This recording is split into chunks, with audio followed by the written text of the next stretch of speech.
James on the beat. On the spoon to get your information. To the spoon to be part of our discussion. Spoon television. Spoon radio station. Spoon gonna tell you what is happening in Liberia. Spoon gonna tell you what is happening in Monrovia. Spoon gonna tell you what is happening in Africa. Just to spoon you will know. The children crying for starvation, just to spoon. You want to get a news update, my brother, to spoon. You want to know what is happening, Moreover, to spoon. Politicians want to make their decision, just to spoon. You want to know what happening in the ministry, to spoon. Yeah, to spoon. Yeah, to spoon. You from Funjama, Maryland, to spoon. Yeah, to spoon. If you eat keep on gradually, my brother, to spoon. You got a spoon TV, you got a spoon radio, to spoon. Yeah, to spoon. What? Yeah, Rastafari. Kilibamba.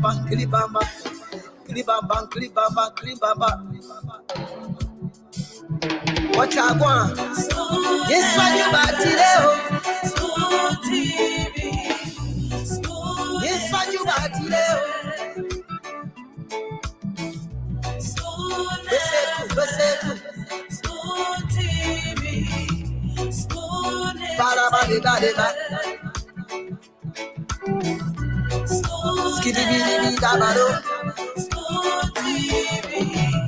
Spoon entertainment.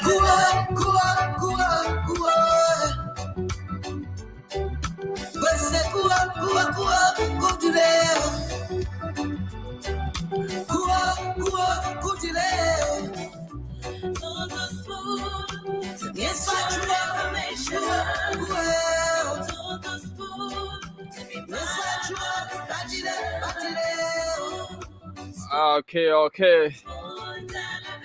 It's another beautiful evening here from Odious Congo Town in Monrovia, Liberia.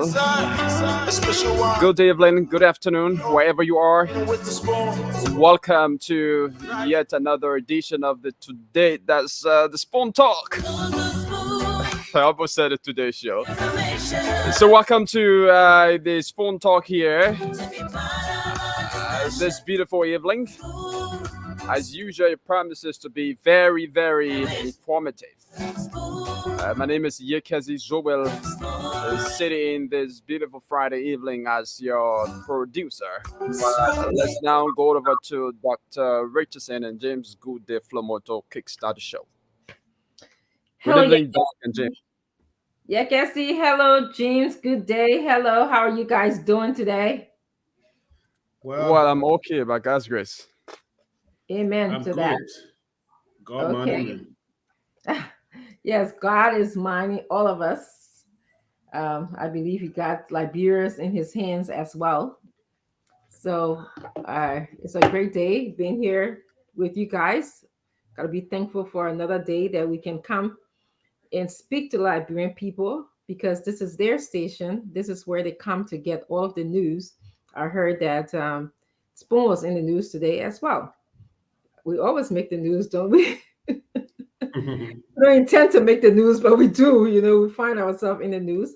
We intend to bring in information to the Liberian people, and we intend to bring people from various backgrounds, Liberians like you and I, to dissect the information, to filter the information, and feed it back to you, Liberians, and hopefully you will end up making a more informed decision about our country, and explore the way that we can move our country forward. This is the objective. The objective is a better, and in the words of Mr. Cummings, a deserving Liberia. We deserve to have a better Liberia.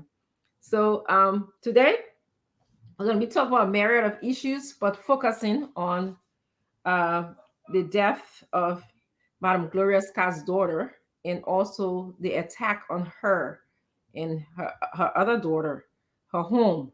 That's what we're going to be focusing on today. I'm sure you guys, I heard a developing news happen. I'll give you guys the opportunity to tell us about the developing news. We'll be talking about the response of Koji as well. So, Yakasi, tell us some of the trending issues in the country.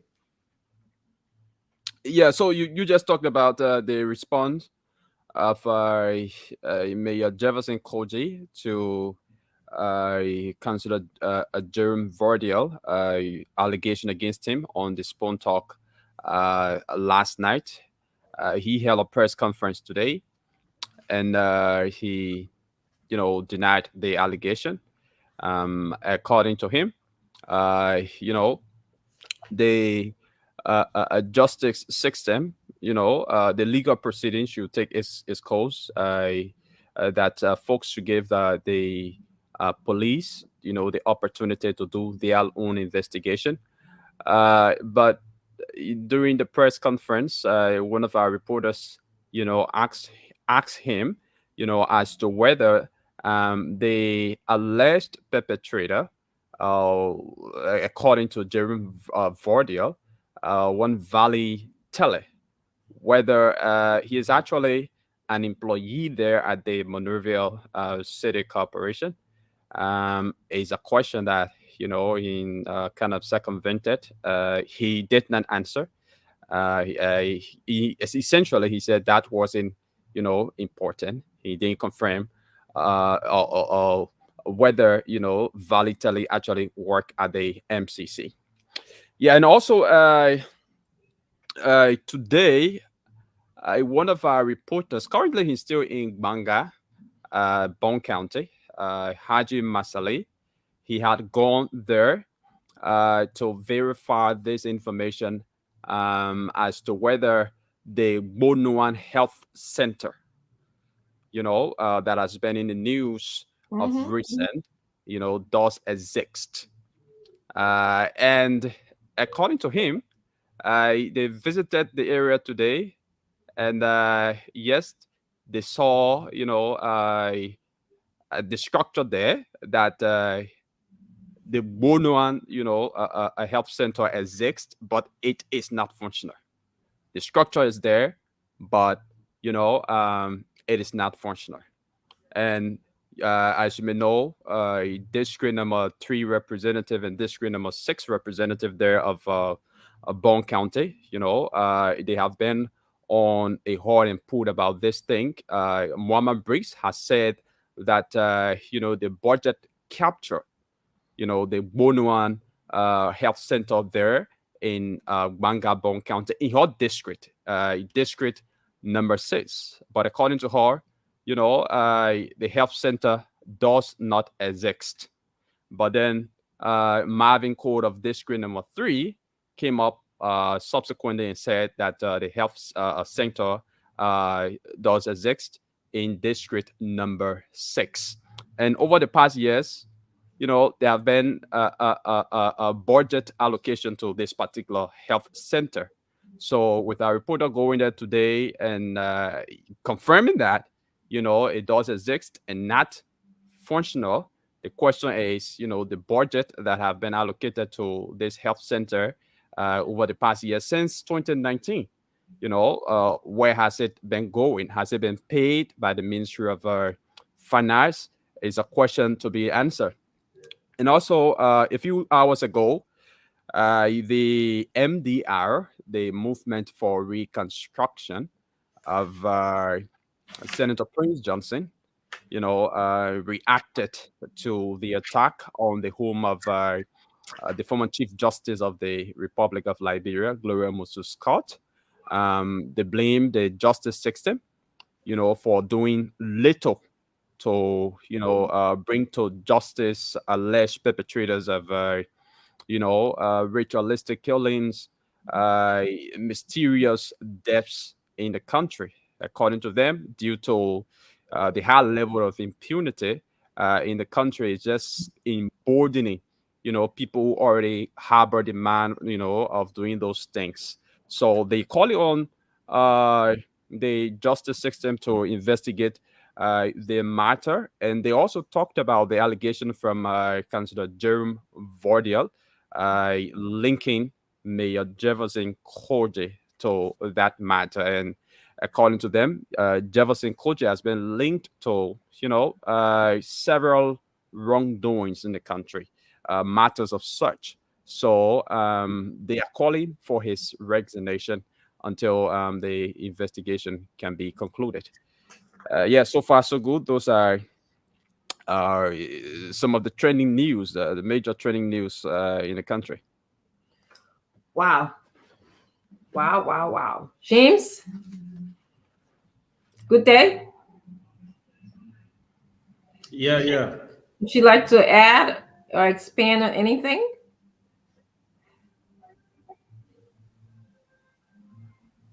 So far, you getting me? Yes. Okay. So far, Yekezi gave everything. That's it. Uh, and I know you're going to talk about it. That is, it will be discussed, which has to do with Major Koji. Major Koji's response. We did not really get what we thought he was going to talk about, whether to deny or to accept that this alleged armed robber is an employee of his institution, but he did not. Yeah, so far, Yekezi gave up.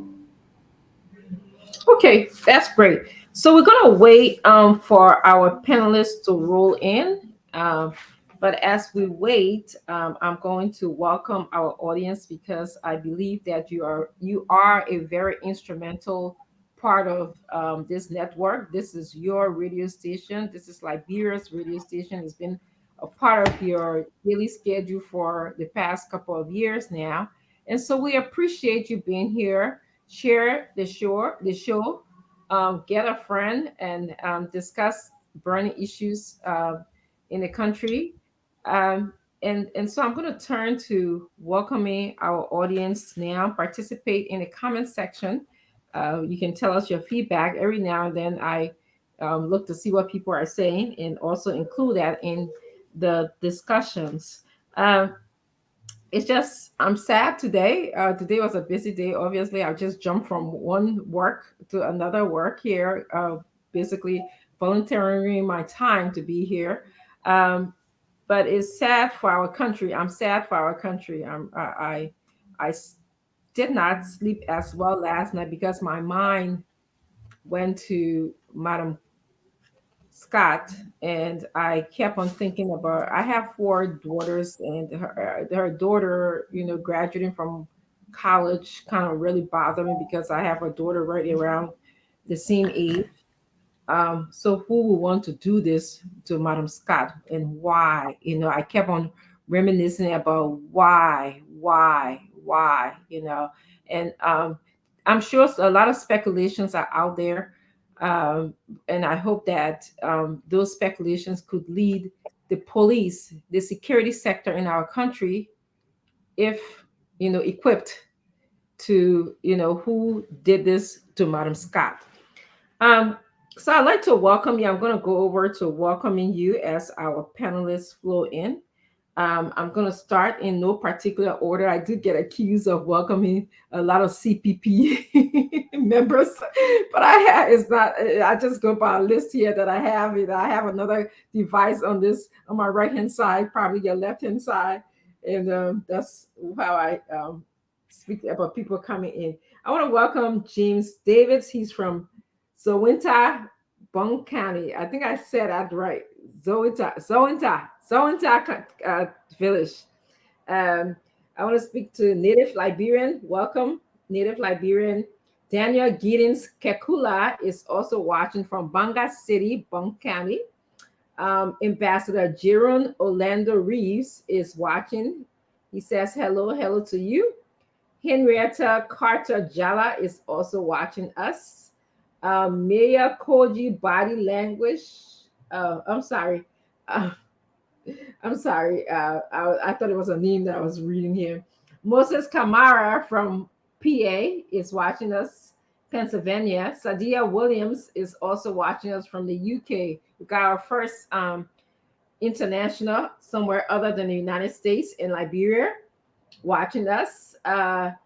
Tay Marcaset is watching from the UAE, the UK UAE. Agata is watching us from Cyprus. Agata, I missed your last name here. I'm sure it's going to come by again. Edward Crusoe is watching us from Brooklyn Center, Minnesota, USA. Hi, Edward. Albert Blessed is watching us. Thank you, Albert. Abraham Saliman Rogers is also watching. Thank you, Abraham. Jeremy is here. He's from North. Oh, I'm sorry. Mother Love is from Charlotte, North Carolina. Clarence Zoa is from Lower Johnsonville. Lower Johnsonville is in the house. If you are in Lower Johnsonville, Liberia, please share the show, call a friend, and have a discussion about Liberia. But part of your responsibility about being a citizen is to be informed, so that you can know what the issues are. That's what citizenship requires. TJ Passaway is from Istanbul. We thank you for joining us, TJ. Maima Sony is from Virginia, Monserrato County, Virginia. People are in Virginia. Join Maima Sony and join us on the show. Rebecca Gussie. Hello, Rebecca. She's watching for Liberia. Rebecca Gussie, I remember seeing you here in the United States. I'm glad to know that you're in Liberia contributing. Jimmy Dennis is from France, Paris. So we got the UAE, we got Cyprus, we got someone from France. Paris is from Paris, France, basically, is watching us as well. Suku Jackson is also from Virginia, USA. Momo Nelson says, hi, everyone. Hi, back to you, Momo. Georgia Berrien is watching from Dupo Road, Liberia. Mustafa Famula is from Tunisia. Oh, wow. Got someone from Tunisia. Mustafa, thank you for joining us. Please share the show. I hope all is well with you in Tunisia. May Wollo is from Minnesota. May is watching us. Kate Mark is from outside the Circle Court, Washington, D.C. Kate, thanks for being here. Darlene Wawu is from Springfield, Massachusetts. Hans Wiles is watching from Liberia. All of those who are in Liberia, our beloved country, our country is kind of mourning right now, but that place is full of love as well. Some may disagree with me right now because I know we are mourning, but the people of Liberia are good people in general. Lasini Kana is from Greece. We got Lasini from Greece. Wow, spoon is all over. Really impressive here. Liberians are all over. And then we got Bobby Nathaniel from Algeria. Wow. Algeria is in the house as well. Game Cypress Biddy is from Middlesex, Harper, Maryland County. We have someone from Maryland County. Good to know. Liberia, great. Maryland, Sano, River G. Those are places that tend to be disconnected from Liberia, the rest of Liberia. So basically, I'm giving a shout out to those counties, and thank you for joining us. If you're in Maryland County, you're in River G, you're in Sano, you're in River Cess, we really appreciate you joining us. The census had a lot to say about you guys, so we'll probably get a chance to discuss the projection of the census of the population in those counties as well. Ohaji Tiger Page, he says, how are you, Dr. Richardson? How's your grandchild? He's growing. He's actually in the next room. Thank you for asking. Sekou Kone is watching from Spain, Barcelona. Thank you, Seku, for being here. We got people from Spain, Liberians in Spain, share the show. Paul and Manuba is watching from Maple Grove, Minnesota. Maple Grove, Minnesota is here. Um, Prince Joe Smith is watching from India. Oh my goodness, Prince Joe Smith. We have Liberians, a Liberian in India who's also watching and having a conversation about Spoon. Thank you for joining us. We appreciate. Stay safe in of that in the faraway country from Liberia. Um, Andrew B.K. Wilson is in the Netherlands. Oh my goodness. Liberians in the Netherlands. Andrew, thank you. Thank you for joining us. We appreciate it. Kefler from Edmonton, Alberta, Canada. We got Alberta, Canada in the house. Thank you very much for watching us. Alvin Kamara is also watching us. Thank you very much for being here. Derek Yale is watching from Guatemala. Oh my goodness, Guatemala is in the house. We got Rwanda here. Marcus Harris. Marcus, I'm sorry, I didn't see your last name, is from Rwanda. We got Guatemala. We got Spain. We got India. Oh my God, you guys are so supportive of Spoon in Liberia in general. So thank you so much. And then we got Gus Galapa Siewe is following from Turkish Republic of Northern Cyprus. Wow. Turkey is in the house. Northern Cyprus is in the house. And condition can change. Only God is watching from Australia. Woo! Australia's here as well. You guys, I'm traveling through you guys vicariously. I'm doing vicarious travel here. So I appreciate you being here. And we have Zio Yiman Garbo from Zorzor City. Zorzor City is here. Appreciate Zorzor City. I think James Daniel, where you are, Zorzor City. Somebody here Yeah, watch it. Oh, that James Huntan there, Zorzor City. that's my city. Yeah, Zorzor City. I'm specifically from Feasible. Feasible. Okay. How Feasible, far right is after that? Zozo. How far by car? 30 minutes, 10 minutes. 30 minutes too long. Maybe between 10 and 15 minutes.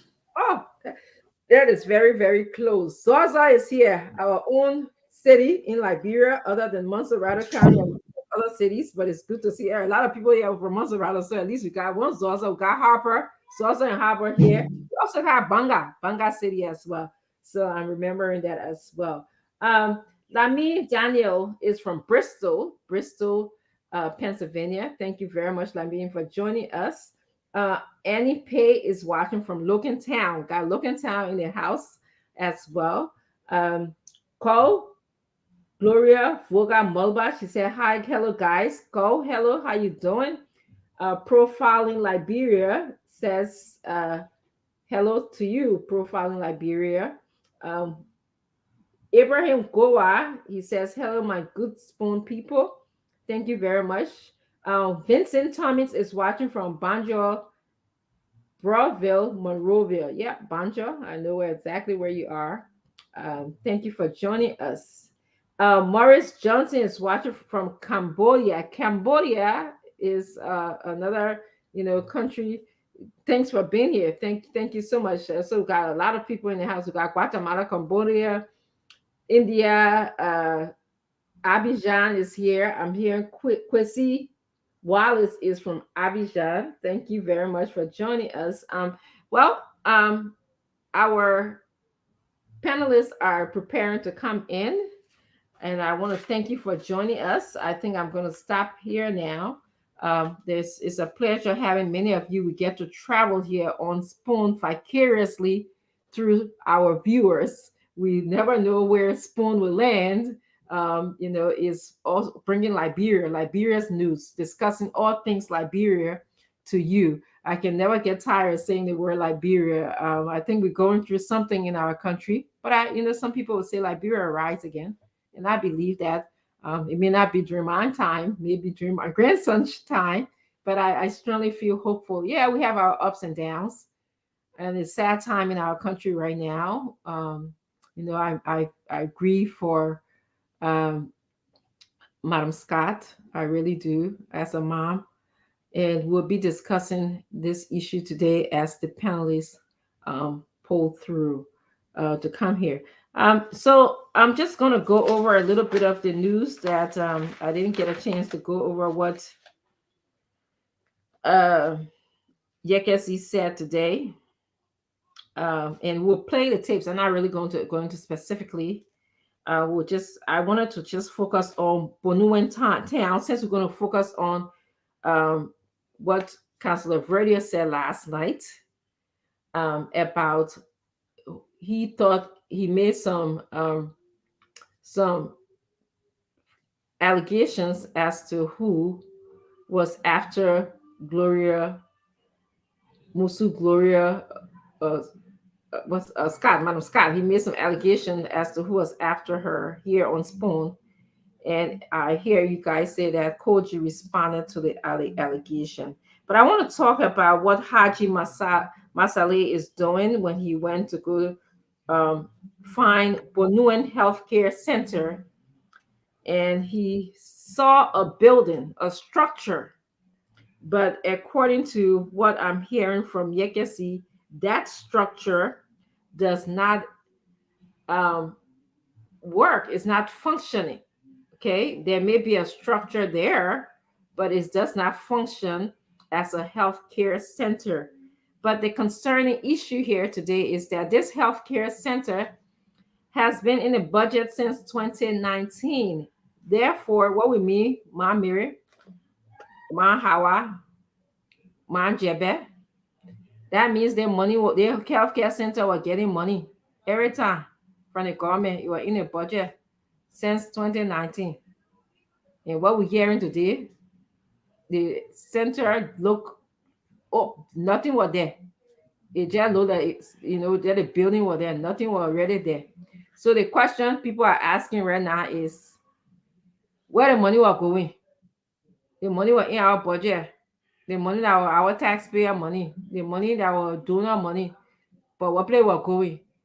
Because the building is not working. So the two people in the legislature, they're arguing. Representative Briggs said she knew nothing about the healthcare center. She never even heard of it before. It was not working. Representative Cole said it was there. So Spoon sent somebody to go look, and the person just saw a building. Well, the team will be telling you about healthcare center. Healthcare center gotta work. It have to have medicine, nurses, bed. So it gotta be servicing somebody. So if we follow the money specifically, where the money went? That I think I won't know. I can be asking all the time. We will follow the money. Where the money went? That the kind of government we want, that the kind of service we want. When people say money going to somewhere, it's supposed to go there. We're supposed to see that is the healthcare center is working for the community. But when we come here now, the people go find out, then they do a check behind and see the healthcare center not working. That's a problem. It's concerning. Should be concerning to all of us Liberians. So I want to know, we'll have questions, about this healthcare center here. Where the money be going? And what is a healthcare center? Does a healthcare center just mean, because we've been hearing this, a BB hospital, the PB healthcare center? Is it the idea that we should just have the building, then we say a healthcare center? Or should you have all of the things? So when somebody gets sick, then when small child gets sick, big people get sick, old people get sick, male or woman, everybody gets sick. Yeah, man. The people should be able to have medicine there to help them. Be there, oxygen machine, good X-ray room. So if they got an X-ray, they can have a good operating room, because all the way far somewhere in Bon County there. Or at least to tell you, say, oh, we can't help you here, but please wait, we'll just give you comfort care. Yeah. Okay. To transfer you until we go to the next big hospital in Banga. Maybe we'll wait, until we can carry you to the hospital in Banga. But when we go low, we can't find this place here. It's very concerning. We gotta move for our country, man. Gotta really, really move for our country. Yeah, Yeah, maybe they got different answer for us. Maybe they got somewhere where the money going. We don't know. Maybe you making maybe I don't know. Maybe Marceline carry other glasses with him when he went. Maybe that other glasses he had. He Yeah, see. Masale, he's on a way coming. As soon as he comes to town, we will get the entire video and do an entire show about it. As soon as he comes, we will have the show, the video out there, all of what he did. We will put them up, and the public will see for themselves what really happening in Bon County. But yeah, that is it. That's what happened when you have people who believe in elections than the people. But I also have the revelation by Councillor Vradia is ready. I Yes. have Koji's response just in Mm-hmm. case if we get prepared Mm-hmm. to make those who joining us to know what really happened. I think we can go back and listen to Vradia after Vradia, and then they will have a better understanding. Maybe some of the people who join us tonight they did not listen last night. Good Correct. evening, Honorable Fagon. Correct. Yes, I want to welcome Honorable Fagon to the show. We are going to start. I like 3:30 to start, but since he's here, he did give me prior notice to him being here. So we'll start, and who joins us, they will start as we're in the process. Some of the people that are joining us, they're very smart. They can catch Oh up yeah. along the way. So we are going to start, but I'm going to just let me go. So I'm checking my list here. We did everything. Mr. Honorable Fakon, you are here. Give us your 2 minutes opening, and then we're going to go straight into the topic, which is identifying with Madam Gloria Scott. Your 2 minutes opening about anything you want to talk about. Our topic tonight is all Gloria Scott. So if you got something other than Gloria Scott, it'll be probably good for you to talk about it, or because we'll just be focusing on Gloria Scott tonight. First, before I talk, let me say good evening, good afternoon, good morning, wherever you guys are in the world, Liberians. And let me say good afternoon to you, Dr. Francine, and the rest of the crew. Good day. And I'm just admiring the way you tie your hair, you put your beads on, like you're going to some kind of traditional wedding today. Actually, I'm coming from work. You coming from, like, how you get dressed to go to work? Yeah, so you want bring problem in my happy home because you want No, what I'm saying, the way you dress so beautiful to go to work, I'm sure some of the students in your class don't know the classroom book. And me, I know I'm a man, I always try to just help them because I know they can watch your show. I just wanted to understand your husband, I'm a man. They're watching their show, every single one of them. Yes, because they always want to say Marines, soldiers, it's all about the special forces. They be speaking Siri. We probably say, I'm a man. He listens to you talking. Exactly. I'm a man. Tonight, Fago. Anyways, let me just tell you this. I appreciate your sense of humor that you bring to the show, because I come in a state of rushing and don't have the opportunity to just. Nothing can fool me to come before 4 o'clock. Always come 4 o'clock sharp.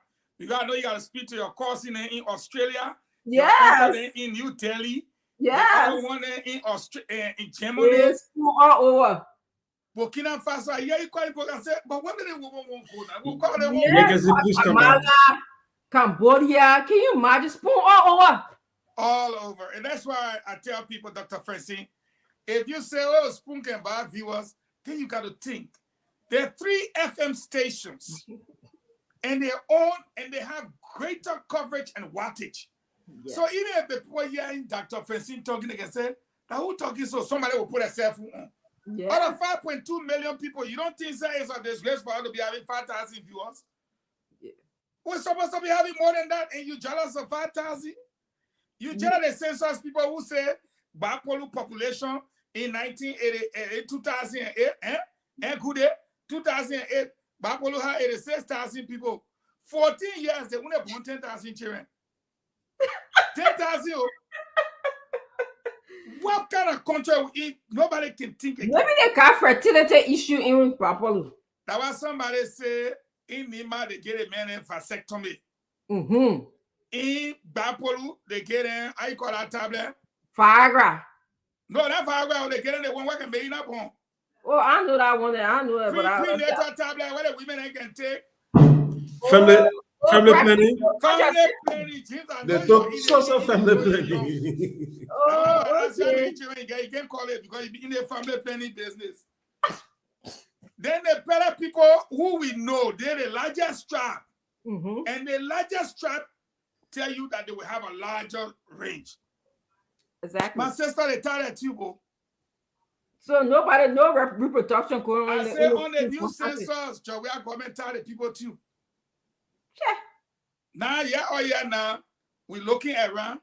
They gave me my people vasectomy. Mm-hmm. They gave bipolar people family planning. Then the parents put the tablet too. But guess what happened? The fertility tablet. Mm-hmm. We were G when I get nothing, no factory there. Say, I were G they dump it there. Ah. We were G double their population. Grandpa double their population. Sano double their population. How that won't happen? So now we're saying to the people that were in America, yo, who can punch, we are getting fertility tablet. They might just go to Rera G. That would be all that medicine they need. But you said, Fagon, why are you happy? Why are you happy today in the midst of the calamity, in the midst of what have? But Mr. Fagon, before you go, you forgetting about one thing. I think Liberia is the only country where men are more than women. According to this census, we have more men in Liberia than women. You don't even know when they ask them for the definition of men, you know what they say? There's so much training below 2. Definition of men. So much training calling men in the son of men. Then you forgetting to know one thing. And it will amaze you that ain't that offensive led laughing. That offensive led laughing. Yeah. She will laugh good tonight. You know what I say? What? The people in Grand Crew, Sano, and River G, where they double their population. Uh-huh. All of them, they're almost above 18. 3 years ago, that when the parent people, the low-fat people, and the Nima post start burning, so most of the children 3 or 4 years, they not get voted. Oh, so they're not eligible to vote. One of the people Yeah. This census are historical census. So. That part I didn't get though. Oh, so you didn't get that part. This census are historical census. That 18-year older. My sister. It's the only way they counted double their population. They don't even know that according to latest report, they say the men and the women, both of them were born in Grand Crew. No, man. No, Fago, men, they can born in all that. So hey, God. And you saw one story in America where, as a result of the, how you call that? The men were pregnant. Yes, because he took on a man form, but he still got pregnant, right? You look at that thing happening in Grand Crew. We can't understand. You reached Liberia. But that other thing, I didn't reach Liberia, so that'd be so. The funny thing about the census, if you look at Lofa County, Mm-hmm. Lofa County has about 5 to 6 tribes. And I don't want James Goodday to put more in 18 before they say because he's from Wologizi or I know Fesebu. Yeah. Lofa County got Loma, Madingo, Pele, Bele, Kisi, Bandi, and somehow Mende. 7 tribes that Lofa there were Bijana Libya. And they want to put can tell us Liverpool, you know how to born, I think they born only 3 children the whole 40 years. I look at good then where the children is scattered all around the play and one kind of one. What kind of census is this? What kind of disgrace they put here also? Suing the money. That political census.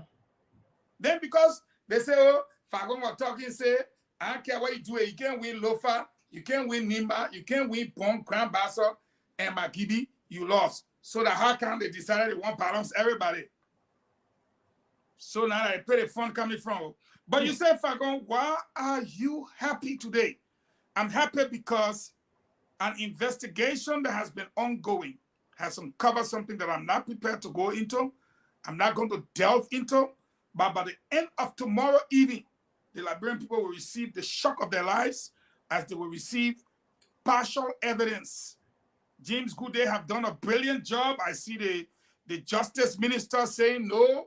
Then he got a picture with a man with a gun. Then he got all that one. But tomorrow on the news will shock the nation. And if anybody makes Spoon TV tomorrow, before I say today, but tomorrow particularly, and we expect some government officials to probably flee the country. That I can tell you, because the evidence is too stinging and overwhelming. There's absolutely no escape. They either flee the country or we don't know what will happen. But the evidence will be overwhelming, and that news will be broken on Saturday tomorrow, simply because it's a weekend and everyone is going to be home. They'll be glued to their televisions, to their radio, as we stump the nation with the evidence. So that's why I'm a little bit happy, because justice is about to be served. That's my opening. Wow. Wow. Yes. Flee the country. Yeah. So join us tomorrow. Stay tuned. You will hear the news on Spoon tomorrow. Thank you, Minister Falcon.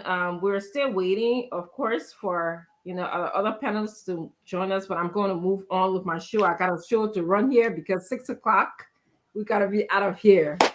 And you join us tomorrow. James, find something at 4:00.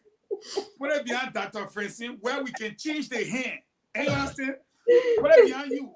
So much she's looking at, and we can move it to, at 6 o'clock. 6 o'clock can pass. You never see that thing before? Yeah. Every time you look at the clock, it's 15 minutes to 6. You look at it, 15 minutes to 6.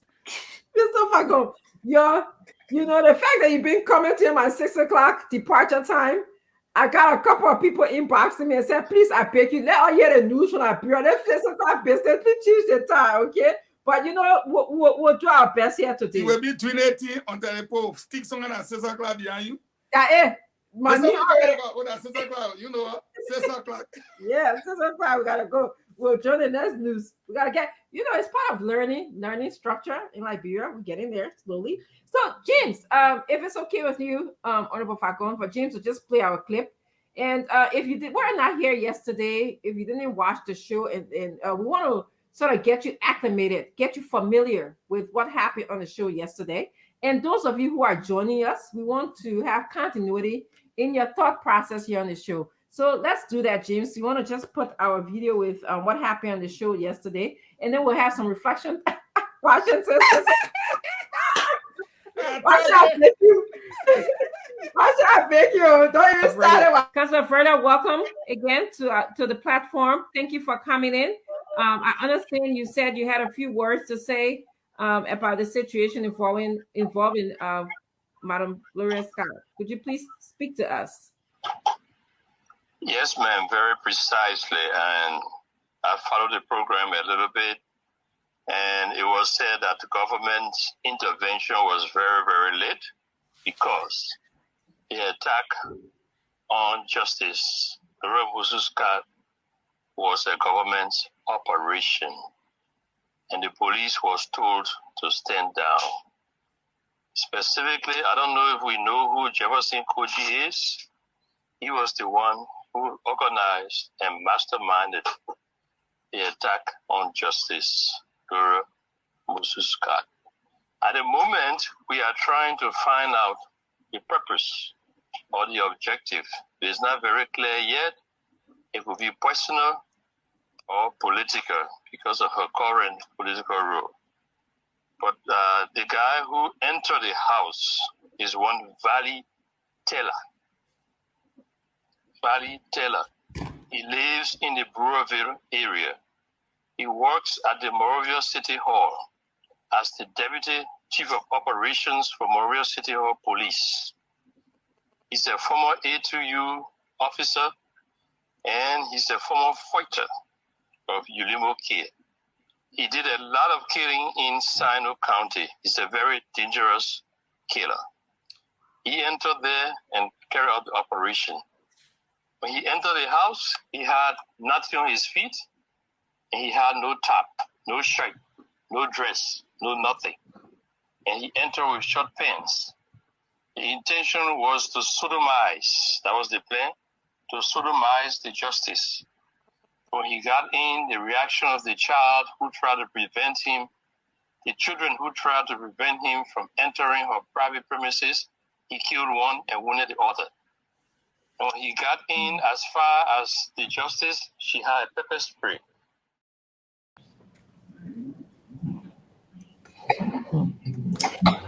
Well, there you have it. You just listened to the voice of Councillor Verdier, who works with a lot of intelligence agencies in the United States. He's very known in terms of his work as a human rights advocate for Liberia. We don't know. We asked him, and of course, because of the nature of his work, he would not reveal his sources to us. But he told us that Councillor Madam Scott's attack was probably related to something personal or political, because as we know, Madam Scott served as Chief Justice of the Supreme Court of Liberia, and she also at one point was a senator in Liberia. So we are now exploring and looking at who is after Madam Gloria Scott to the extent of killing, murdering her daughter who was about to graduate and harming her other daughter, who I believe is seeking medical attention now. So, any reflections, Honorable Falco? Yes, there's a lot of reflections from yesterday.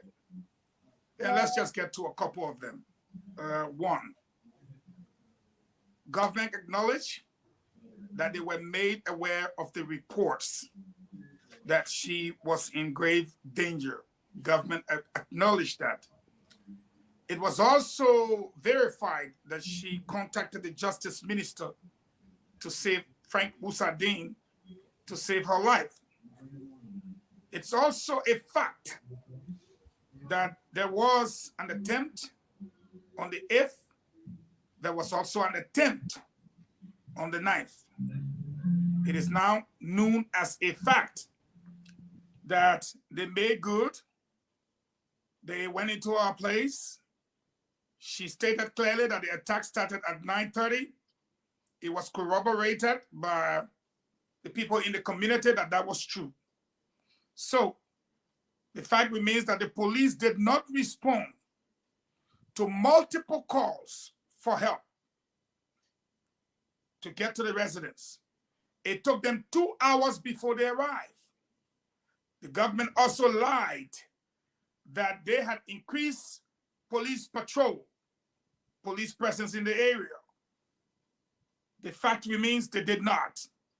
And because of the absence of the police presence and patrol, the fact shows that the lady was forced to hire 2 private securities to help. The fact remains that it was the residents who took the 2 victims to the hospital. The fact also remains that the government lied. The preliminary investigation showed that there was no breaking. The residents, all of them alluded to the fact that when they got to the scene to offer help, the window was broken. Those tapes were available. We presented them to the Liberian people as facts. And contrary to government's claim that it was a burglary, when Madam Gloria Musu Scott spoke on the visit of Tiawon Gonglo, the video we have, she asked the question, what have I done that they want to kill me? So it was clear now that it was not a burglary. The fact that she reported that her life was in danger on 2 separate occasions, went to a radio station and broadcast to the whole nation, even Spoon, including you, called for help for her, and those things were ignored. Coupled with the fact that the calls for a response from the government yielded, it was fruitless, and they came 2 hours later, clearly indicate that they were told to stand down. And given the facts that we know now, which the Liberian people will know, and I'm closing on this note, I submit to you, Dr. Francine, Spoon journalist asked Jefferson Koji today if he knew Valley Teller, and if at all he worked for him, and if so, why was he carrying a gun? What was Jefferson Koji's response? That's Valin Teller with the gun right there. And you can see Valin Teller in some other footages with his Monrovia City badge, Monrovia City police outfit, and what have you. It has been proven. What did he say? He said he felt uncomfortable answering such a question. And since last night the news broke, it is now clear that Valin Teller is missing. And I want to state on this program, if government is not fast, his body will never be found. I repeat, his body will never be found in an attempt for evidence to be erased. Why do I say so? Today is Friday, Dr. Francine. The Deputy Chief of Operations is supposed to be at work. Why would Jefferson Koji hold a press conference to defend himself against the allegation, but not have his deputy seated next to him? Where was the deputy? Where is the deputy? Where has he disappeared to? And why is Jefferson to bringing him to the public since he was the accused? Those are my thoughts. But the raw evidence will appear and it will shock the Liberian people tomorrow beyond all reasonable doubt.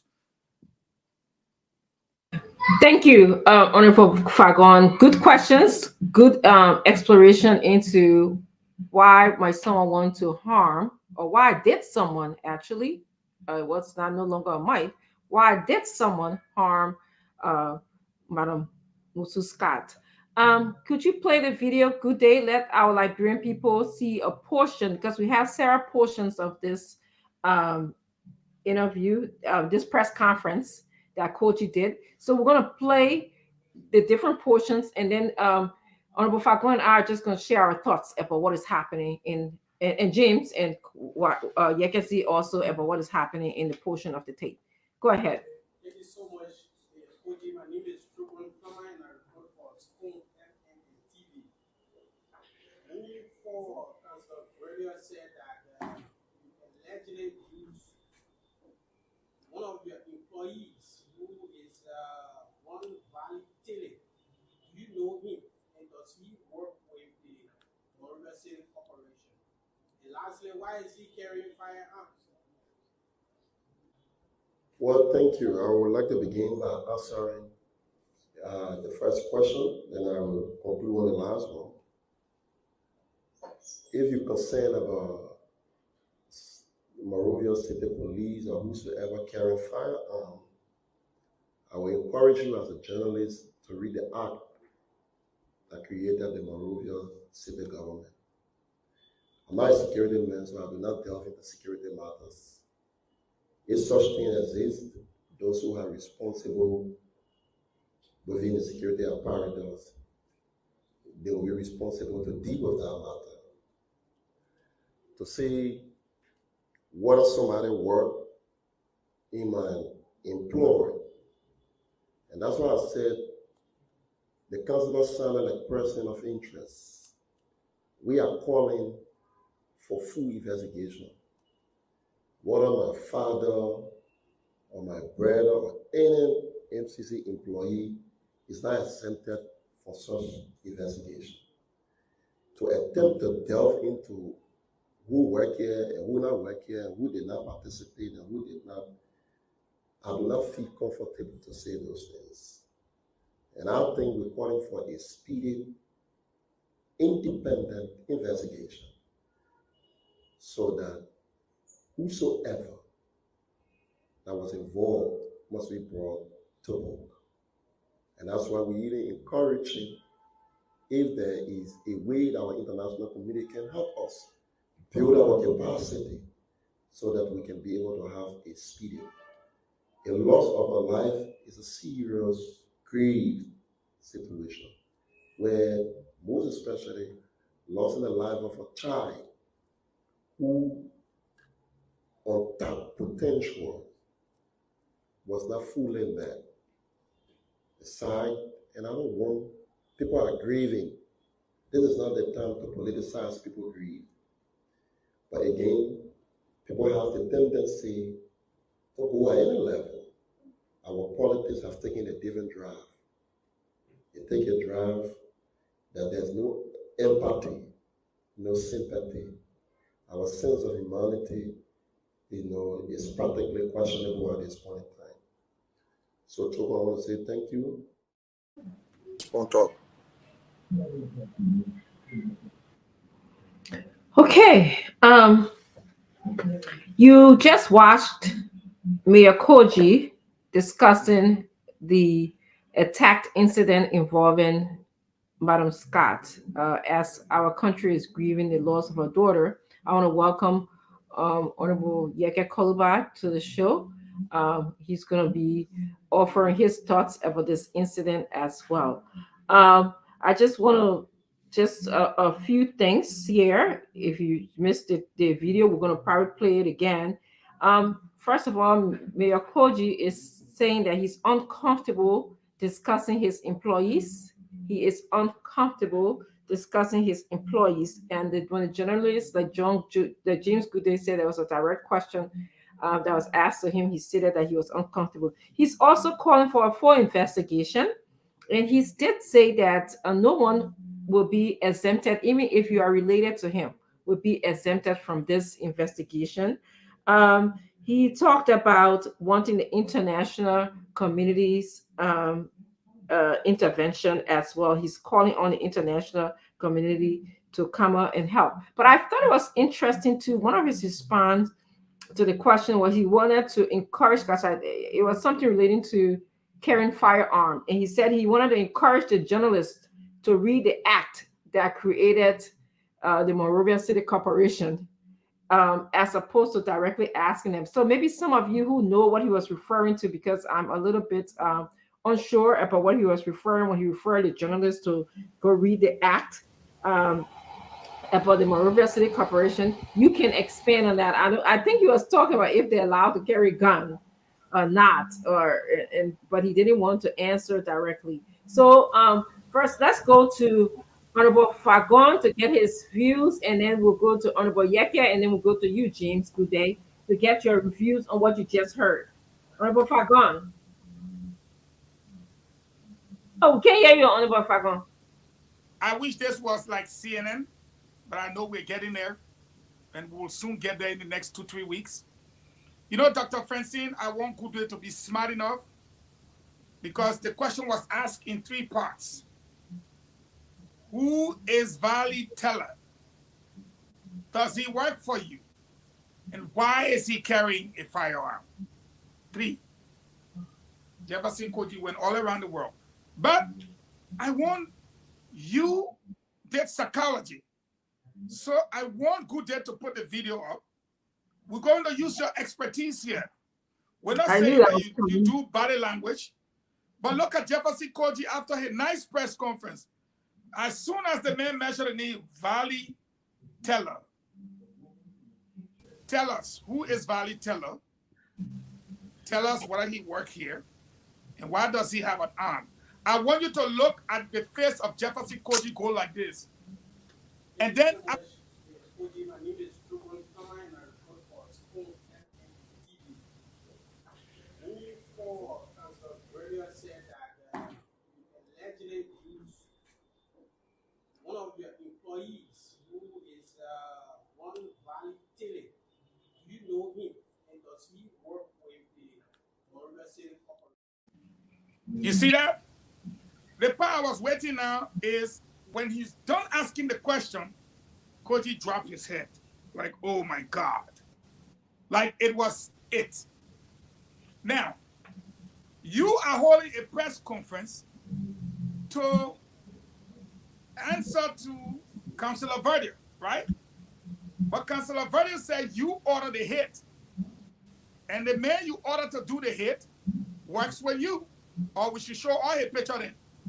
He works with you as Deputy Chief of Operation. You are at work on a Friday. You hold a press conference. Instead of you say, this is Valley. No, I want you to show some Senate police picture. If you get out, send it to you quick. Show plenty of Senate police picture, plenty. You're just supposed to have Valley Teller sitting next to you. Because both of you were accused. It said you ordered a hit. But guess what? You told the team that we even won't hear. Then you say it's not your place to say who work under you, who don't work under you. At the management level, this is not just Sergeant Quality passing around that thing where you getting used to do Sergeant Quality. They're not it. This man is Deputy Chief of Operation. So he's part of the management team. And he carries that operation. On a Friday, he's not at work. And he's not sitting next to you when both of you were accused. And you don't know anything about your workers. And you are quoting him, uncomfortable discussing it.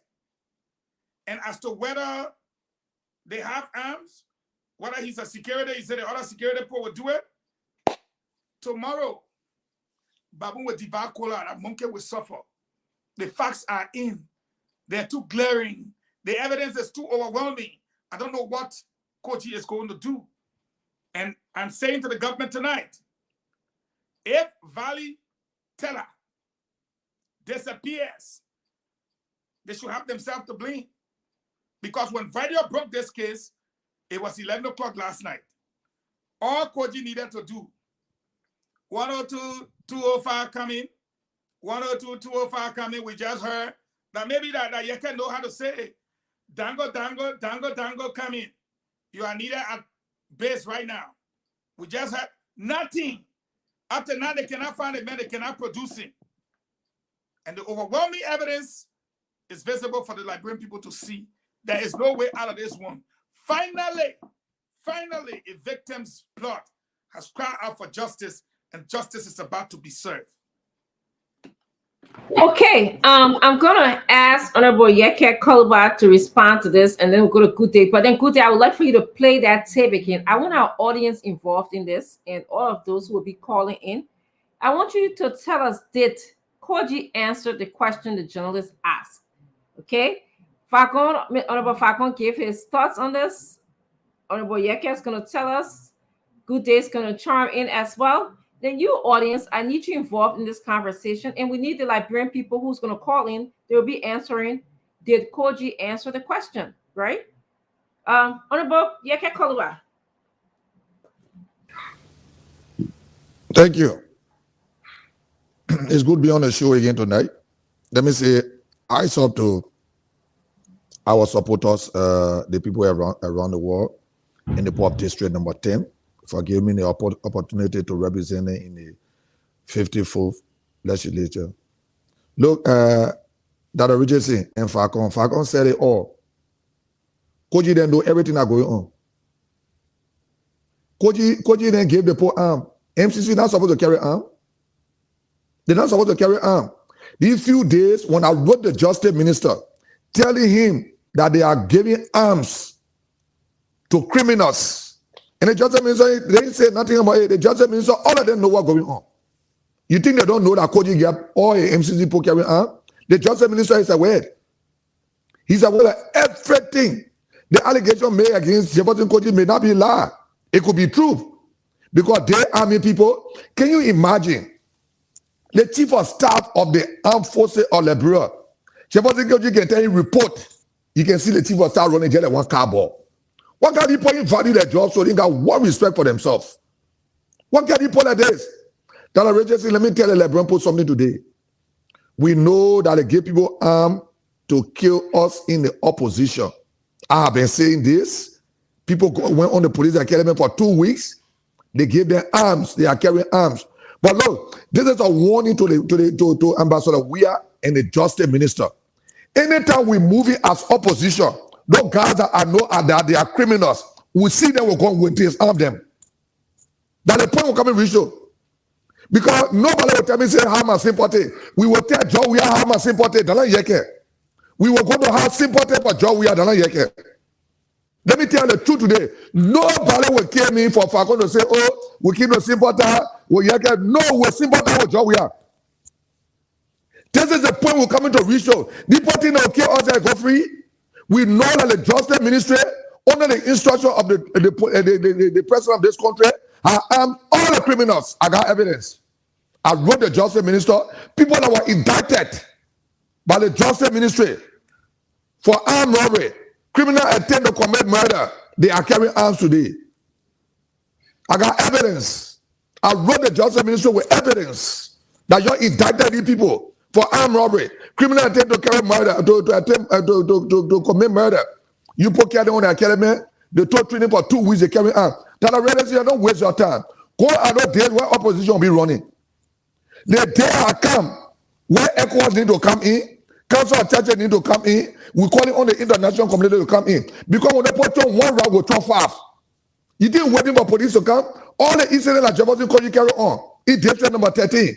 Have we getting any funny? Jefferson Koji sent people to my house to brutalize the children party. Have we getting any funny? For that irresponsible justice minister? You think we'll wait for them? Tell the agency, we will go have sympathy to job we are done yet. We're coming to reach a point when we are moving as opposition, those criminals, we see them with arms, we'll take it from them because they're not supposed to carry arms. Send the government can protect us, we'll use our arms to protect ourselves. It's too much. You go look at somebody brutalize it, then you say you can't answer for somebody. You get a person arm, you say you can't answer for somebody. The person could you know that all the MCC people carry arms. All. He knows that. With the consent of the president and the justice minister, I am saying that let me hear liable for my statement, not spoon. Let me hear liable for what I say, not spoon. Not because I say it on the platform, but I get speaking. I got evidence to prove that every bad thing that's going on in the country, the president is aware. Let him take me to court. The president is of age. When he take me to court, I will take my evidence there. But not to justice ministry. That irresponsible justice ministry, I will not take any evidence to them. You understand? The justice ministry is aware of all the killing that going on. The president is aware, and they are the ones that are arming the criminals to carry on the act. I got evidence. They can't put to the academy that were charged with criminal attempt to commit murder, armed robbery, hijacking. All the charges they put it on them. They put went to central prison. You understand? Today we see them bearing arms. You didn't come into joke yet? Maybe they'll say, go to Falcon family and say, how much sympathy? Don't you get sympathy? Like either Falcon sympathy or Joe, we are sympathy. Don't you get sympathy? Go out there where you say, how much sympathy? They put on one round with 10. As long as they keep the people bearing arms and brutalizing people, killing people in the town, and the justice ministry can't do nothing, the only thing the president do he put in your album. He getting high whole day and put in your album. That the kind of president we are in the country that don't have interest in the people. Then you say, we'll put CCTV to our horses. You get curry in the country, yeah? Because you're stealing the Brempo curry and enjoying it. So you think, double more put CCTV to our zing house? Okay, Honorable. That agency, no point, no one going on. The justice minister is aware, the president is aware. I got no regret for my statement. Let me hear liable for it. Okay, Honorable Yeke. All right, thank you so much. And Liberians, I hope you understand Honorable Yeke's compassion about the situation, how he feels he's living it, and he's expressing to us exactly how he's living and what he feels. But so thank you for your contribution, Honorable Yeke, towards the situation. Good day. Can you just pause for a second to get the tape of the minister Musa Dean, what he said today? Because I want to play that tape of what Musa Dean said today, since Honorable Yeke is also saying everybody's aware of Madam Scott's situation. Please play it. And not today. The last time he appeared before the Liberian Senate was the day he made his comment. Thank you. All right. So that's tape. With respect to the Senate. I say something? I wanted you to definitely say this tape is not today. This was the last time when he appeared in front of the Liberian legislature, right? Yes, this tape is from the last appearances of the Minister of Justice and the Liberian National Police Inspector General. Okay. It was the day that the Police Inspector General declared DeLong as a security threat and later on apologized to DeLong for that statement. Okay, thank you. Thank you for the... With respect to the city police bearing arms, Senator, we hope that we can receive something in writing as a basis to commence an investigation. Yes, you are right. They shouldn't bear arms. So we should look into that. Arms should be placed in the hands of those who are constitutionally and statutorily responsible. And so we are willing to look into that. The Joint Security is willing to look into that. Okay. Uh-huh. So, we are hearing the Justice Minister say that arms should be placed in the hands of those who are constitutionally responsible and statutorily responsible. So the question now is who? Um, the person who harmed Madam Scott, were they constitutionally or legally responsible because they had arms? They carry arms with them. So that is the question that we're trying to find out, and that is the question I think the journalist was asked.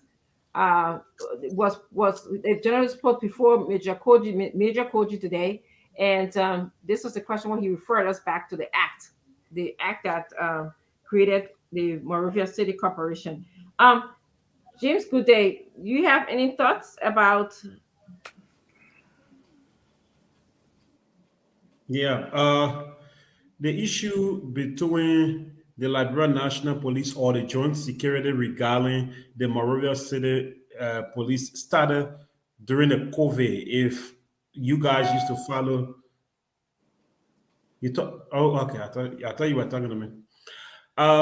When we were doing the COVID coverage, one time this became a serious problem in Monrovia where there was an emergency joint security meeting. At that time, they used to, I don't know, he stayed there.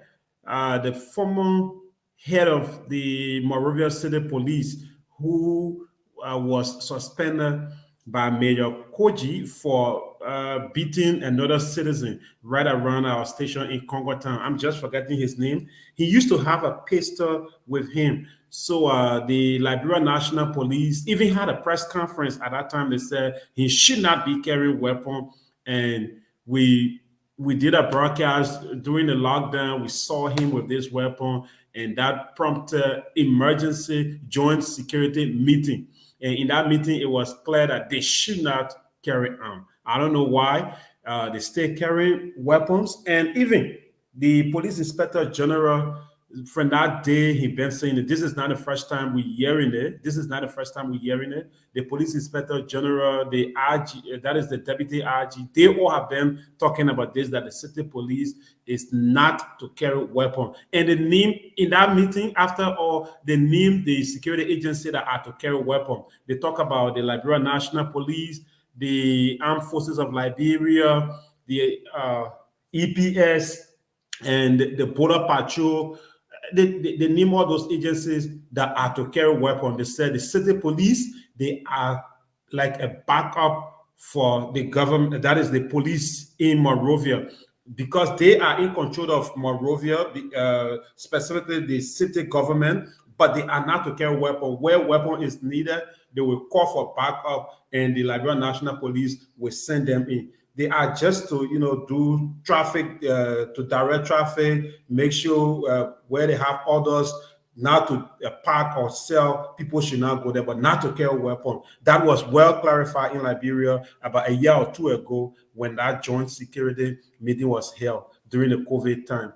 And with Mayor Koji, I think he could not tell us that yes, they are not to carry a weapon. He was clear. I'm not a security personnel. That is security people talk about it. Maybe he heard it, but he's not the one who will go and tell his team, you stop carrying weapon or this, that. I don't know whether that is the right way to take to say I will not tell them if he knows the law, or maybe he is yet to read the act established All right. the city government.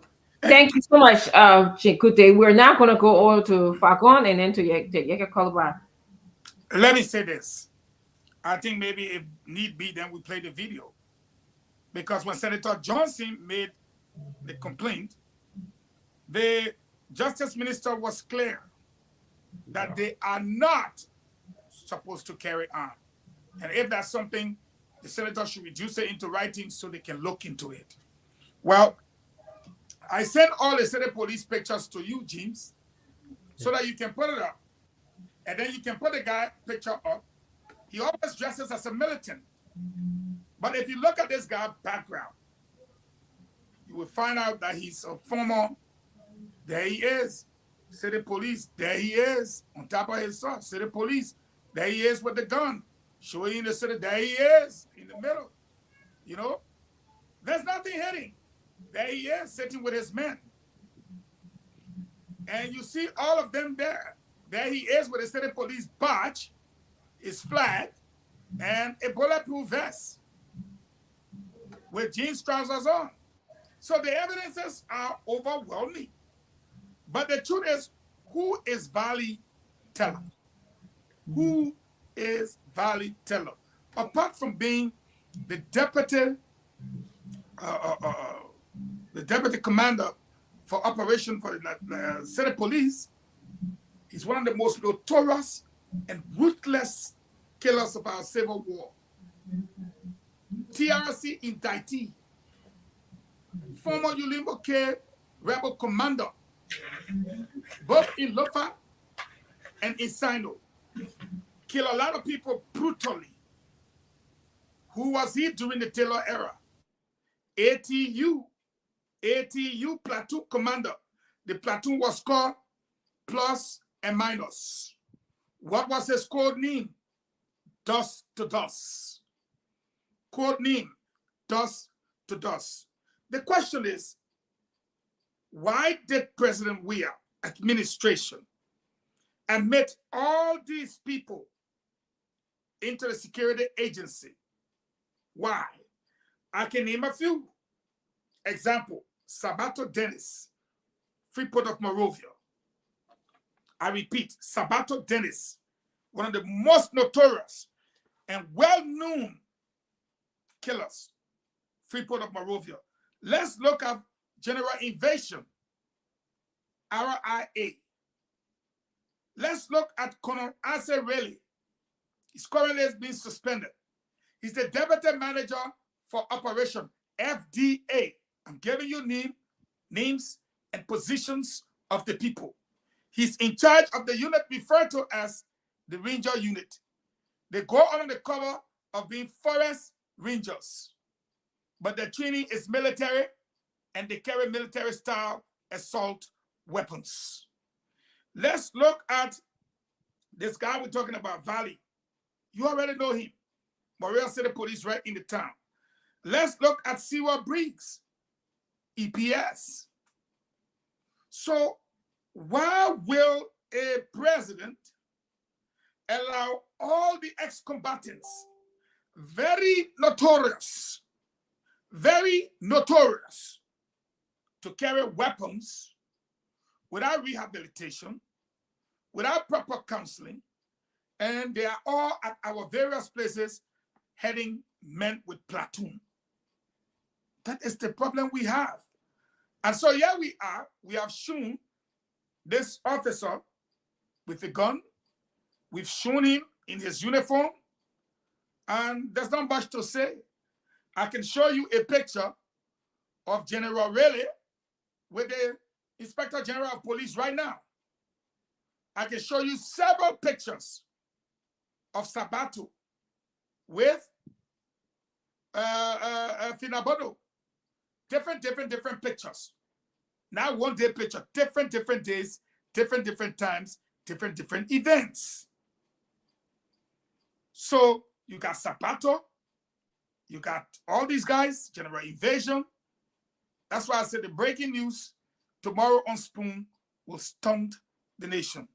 And we hope that Valley is safe, because we're getting reports that in order to destroy the evidence, he might not live to see another day. That's the kind of report we're getting. Wow. Honorable Koluba, do you want to respond to what you just heard? I think it's been established that Monrovia City Police should not be carrying any arm, according to... Not at all. Not at all. All the people you talk about, I know all of them. It is true that they are carrying arms. It is true that they are carrying arms. Sabato is carrying arms. All the people you talk about, they are carrying arms. I know them. And they know me very well. Let me tell you what happened when the president was addressing the nation. When I got in the place, what they did was, they sent someone else at me, they see what Breeze and other people saw me. When you watch the tape, I kept changing my seat from place to place. I was changing my seat because I wanted to go closer to them. Thank God the president was in there. No, and no point when make that tell me there. See what prison a car when it come to looting and the holding. I was going to grab something over there. Who was going to feed it? Was going to feed it. Watch the tape. When they brought see what prison in, I kept changing my seat from place to place, getting closer to them and looking at the position and looking at my position and looking at my next position on what to do. No, people will not make us scared in the country. Everything Eugene Falcon said are true. All the people he named, they know me very well. I know them very well. We fought war together. That's why I say the war and economic crime could not come. That's why I say the war and economic crime could not come. So we can be prosecuted. So we can go and exonerate ourselves. Because the war and economic crime could not come in, that we're behaving the same way we were behaving during the war. But you know what? I know I served the Liberal National Police for almost 10 years. I know who are supposed to carry arms and who are not supposed to carry arms. The daily opposition moving, I see Moria said the police men were gone. We'll do Celestine Arrest, we'll take it from him. Just watch the process and see. The tension these people want, they will get it. All the people have been given arms. They are carrying arms. You think what you just saying a lie? Sabado carrying gun. Sabado carrying gun. All the people talk about them myself, we know one another. And we know how to bear down when the country they will come outside. So the people joking. The people joking. The justice ministry, the international community need to come in now. If they can't come in now, when they're calling for peace, we'll be telling them to go sit down. Because nobody will create a situation where they think they will make us scared to rig the election in the country. You rig the election, we're gone. We'll run behind you, we're gone. I'm making my statement. I say, if you rig the election, we're gone. So if you're not rig the election, we're gone. Don't be scared. You use gun to rig the election, we'll use gun to run behind you. That's what they're training all these people for. They are giving them how you were saying for the police that carried them for 2 weeks and gave them arm. Where in the world you can do that with the consent of the president and the justice minister? Everybody in the MCC that carrying gun, the justice minister know about it. Everybody in the DEA that carrying gun, justice minister know about it. Everybody in the seaport security that carrying gun, justice minister know about it. Nothing has been done with all the consent of the justice minister. He know about everything. So let him talk about investigation. What will count on letting? I just in sympathy with the old man, her children. I'm in sympathy with her. Nothing will count like it because all the people honor the instruction of the president. Yeah. So yes, Honorable Yeke, I want to agree with you that all of us, Liberia is in sympathy with Madam Scott and for the loss of her daughter, for the harming of her other daughter, and for all of the traumatic events that she went through in the past couple of days. Just imagine, I can't imagine what she went through and how that has a tendency to traumatize Liberians as a whole. I mean, it has a tendency to evoke a lot of our images, our thought process that we have witnessed when we were violated at other times in our life. So I want you again, James, if you could play these 2 videos again. I want Liberians to really hear what Mayor Koji said today when the journalist asked him. And then I also want to play what the defense minister Dean is saying about carrying weapon in the country. Who is supposed to constitutionally and statutorily carry a weapon in the country? I just want us to be clear about what happened today.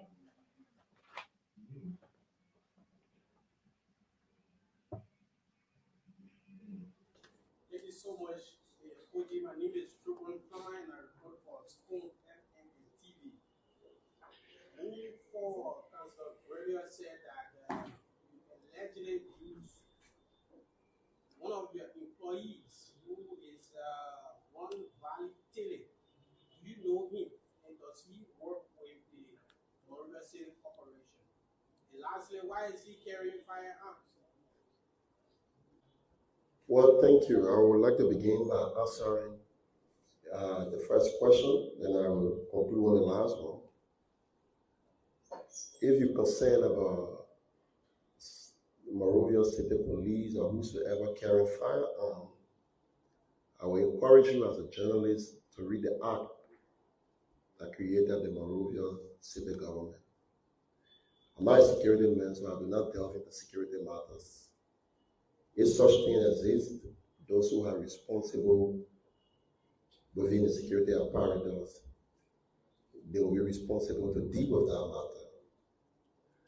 To say whether somebody work in my employ, and that's why I said the councilor sounded like person of interest. We are calling for full investigation. Whether my father or my brother or any MCC employee is not exempted for such investigation. To attempt to delve into who work here and who not work here and who did not participate and who did not, I do not feel comfortable to say those things. And I think we're calling for a speedy, independent investigation so that whosoever that was involved must be brought to book. And that's why we really encourage it if there is a way that our international community can help us build our capacity so that we can be able to have a speedy. A loss of a life is a serious, grave situation where most especially loss in the life of a child who untapped potential was not fully met. Aside, and I don't want, people are grieving. This is not the time to politicize people grieve. But again, people have the tendency to go at any level. Our politics have taken a different drive. They take a drive that there's no empathy, no sympathy. Our sense of humanity, is practically questionable at this point in time. So, Toko, I want to say thank you. Okay, very good, very good. We're here. I saw that the mayor was speaking, and so there's certain things. The Justice Minister? Yes, go to the Justice Minister video as well. Thank you. With respect to the city police bearing arms, Senator, we hope that we can receive something in writing as a basis to commence an investigation. Yes, you are right. They shouldn't bear arms. So we should look into that. The arms should be placed in the hands of those who are constitutionally and statutorily responsible. And so we are willing to look into that. The Joint Security is willing to look into that. Okay, so it is clear that the Justice Minister says city police are not to carry arms. City police are not to carry arms. My question that I have to you, and also Mr. Johnson, welcome to the show. Thank you for joining us. Mr. Fagon, we'll go to you first, and then we'll go to Honorable Koluba, and then we'll go to you, Mr. Johnson. There's two things that have happened here. Should the mayor of the city know or not know whether the police in the city the city police should carry arm or not? Do you think it is part of his job responsibility to know or not to know? One. Number two, what do you think he should have done when a journalist asked him the question, do you know this man who carried out or who allegedly carried out the violence against Madam Scott? What should he have said? He said he didn't want to answer the question. That was not relevant to what was uncomfortable. He said he felt. Yes, that's right. That's right. Thank you for directly quoting him. I also want to welcome Hassan Fadigat to the show. He is going to be joining this discussion. As you know, we strive to bring you a balanced view of all things Liberia. So, Mr. Fagon, include my question in your answer to many things you want to say. Well, thank you again, Dr. Francine. It's good to. Which one are you here? You the big brother or the small brother? The twin, they cannot be no small brother. No, one person can be 1 minute old. Oh, okay. Well, I'm older by 30 minutes. I'm older by 30 minutes. You older than he 30 minutes? They didn't want to come. But then he old. All the twins ain't gonna be older than a friend at 1 minute, you 30 minutes. You the oldest twins. Anyway, it's good to see you, man. That what my mom said. I don't know how true that is. But you are there. How can you know that's true? 30 minutes. So, I beg you, let's tell it to you. The toilet to tell you. I saw the piece and listen to our honorable here today. And you know, something going on. And I have to say this before I answer my question. You have to give me that small leeway. You notice that Leo used to come and show in a t-shirt just casually, but since he went to Africa, of course, now we see you. Go back to all the tips from day before yesterday. I don't know where he. I got no comment. Yeah, we got our friend and whatever. Just so you know. You never came on a show here in Kosu before. Say you cross and enter Ghana, so different coat. I got no comment to that. You plead you know me. We plead yeah, the man was there in t-shirt on the story. You mean Africa now? Yeah. But let me answer the question. And I'm sure I can see Yaka smiling because he likes to be in this kind of environment where we're taking care of the issue because he's very passionate about it. And you see, Yaka knows a guy by the name of Michael Hargrave. Yeah. You know who Michael Hargrave is? One of the masterminds of the Ivorian invasion.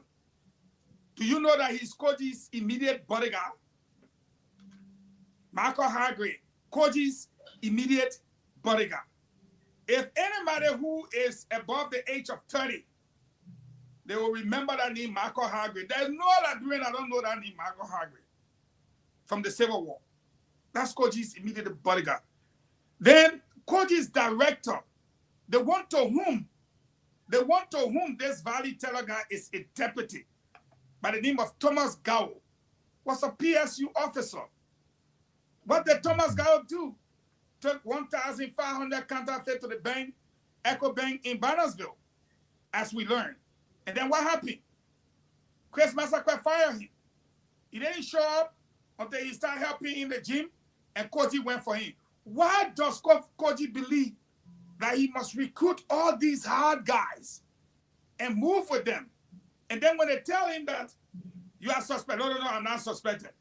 They say, show me your friends, and I will tell you who you are. Birds of the same feathers flock together. Don't make us act like Wozy to say the Attilo, that's Sabato on your screen with, what's her name, Finabono. And I guess one picture. You can get about 4 or 5 different ones. The guy on your screen is General Isaac Riley, the guy who shot and killed the students in Bangabong. You can even Google his name just now. You will see his whole profile. Look at him sitting there. That forest ranger, look at him right there on your screen again. Is that a forest ranger with a bulletproof vest? That's Finabono and the same Sabato. Different day, different time, different attire. That's Finabono. Different day, different time, different attire. This is ready with your police chief. That's really there at his new house. That's him behind his desk. Why did we have to? That's Sabato with Fina. Different day, different location, different times. Why do these people feel that they should be so dark to all these ex-combatants who have not gone through counseling, rehabilitation, so forth, and so on? So, one thing I can say to answer your question, Justice Minister said, you heard him clear, they should not be bearing arms. He said to Senator Johnson, please, if you can reduce it into writing.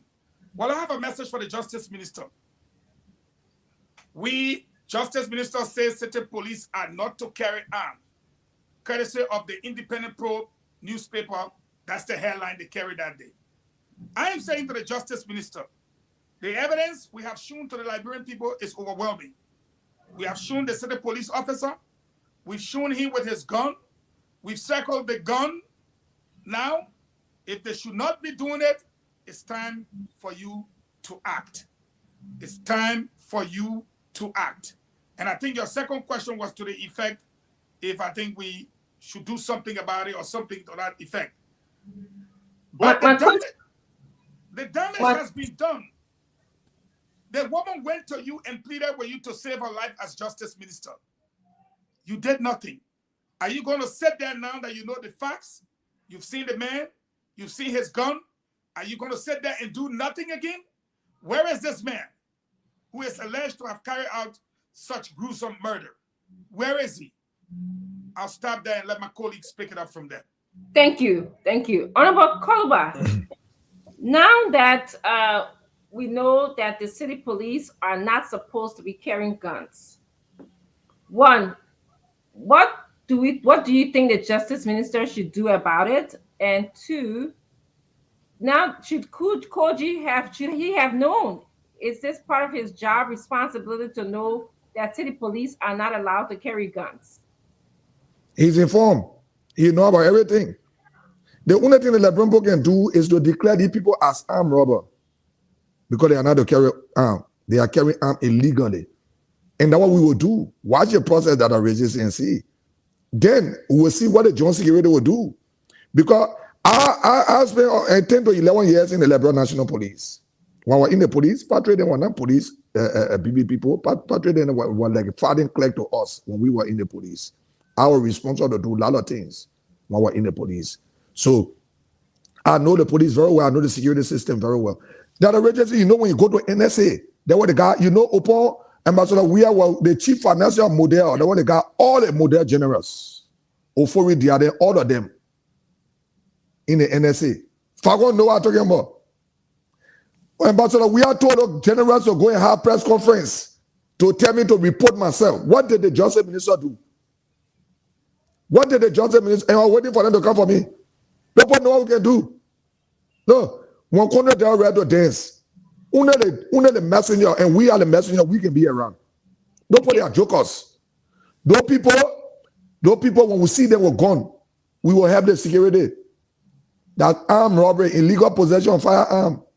They're not supposed to be having arm. And thank God the justice minister have said, those people are not supposed to carry arm. We will help the country. We will help this country to clean this country all a gun. Because the justice minister know the people carrying gun. And let me say it again. Everything no people doing, the justice minister is aware. Everything no people doing, the president is aware. The president know that Sabato carrying gun. Everywhere the president goes, Sabato there with MPA pickup behind the president. And all the people that have been at MPA pickup, no simple security, they will be carrying gun. The president know that.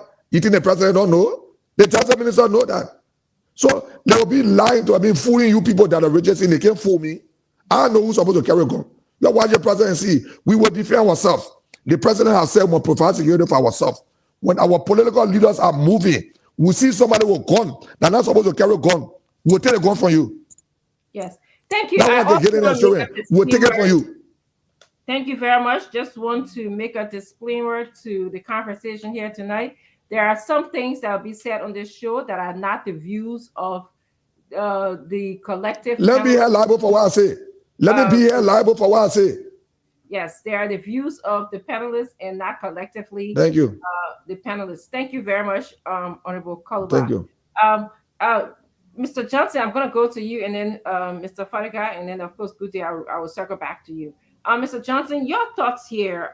You were here yesterday when the allegation was made that the city mayor, may be liable for what happened to Madam Scott. And the city mayor today had a press conference where a lot of people are arguing that he didn't fairly answer some questions that were raised to him.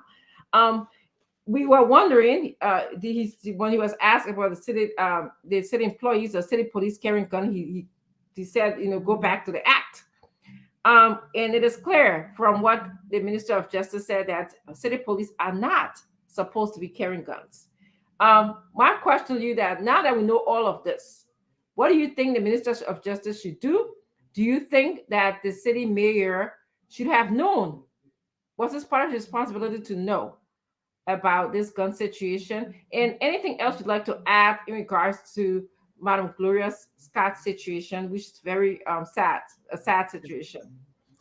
Yeah, so thank you, Dr. Francine. And I like to start, and greetings to everybody. I like to start first of all by saying, I think we all need to take a step back and ask the question about who all are supposed to be doing certain things, because we run a very specific type of government, which is a democratic type of Republican government that has a legislature, it has a judiciary, and it has an executive.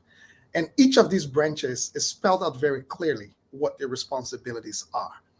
The question we're supposed to be asking, or at least I am asking in my head, how come after all this noise over the years, it is just now that the justice minister is being put on the seat to be asked, to clarify this?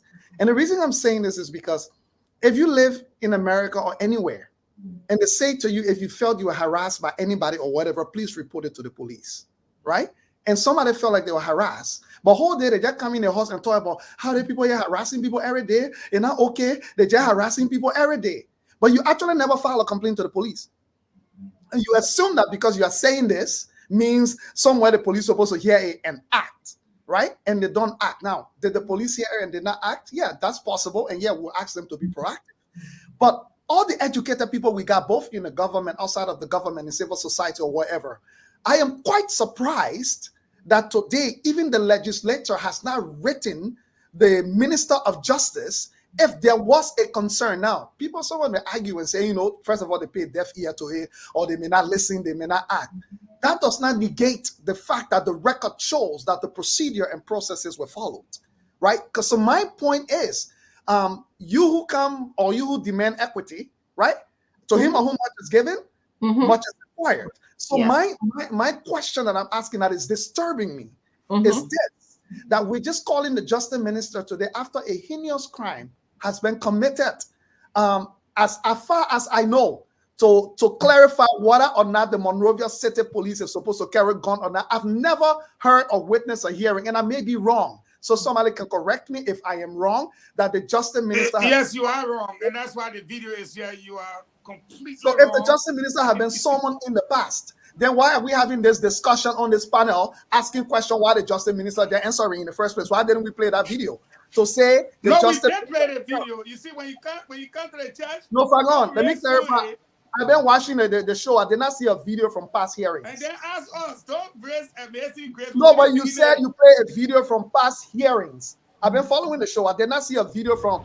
With respect to the city police bearing arms, Senator, we hope that we can receive something in writing as a basis to commence an investigation.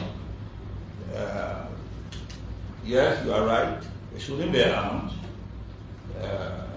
So we should look into that. Your arms should be placed in the hands of those who are constitutionally and statutorily responsible. Thank you. And so, Fago, let me ask you. Let me land. Let me ask you. Is this the second or third time you're hearing this? This video that was played, is it the second or third time that the justice minister is saying that the city police, or is this the first time from this video? That Go ahead, good day.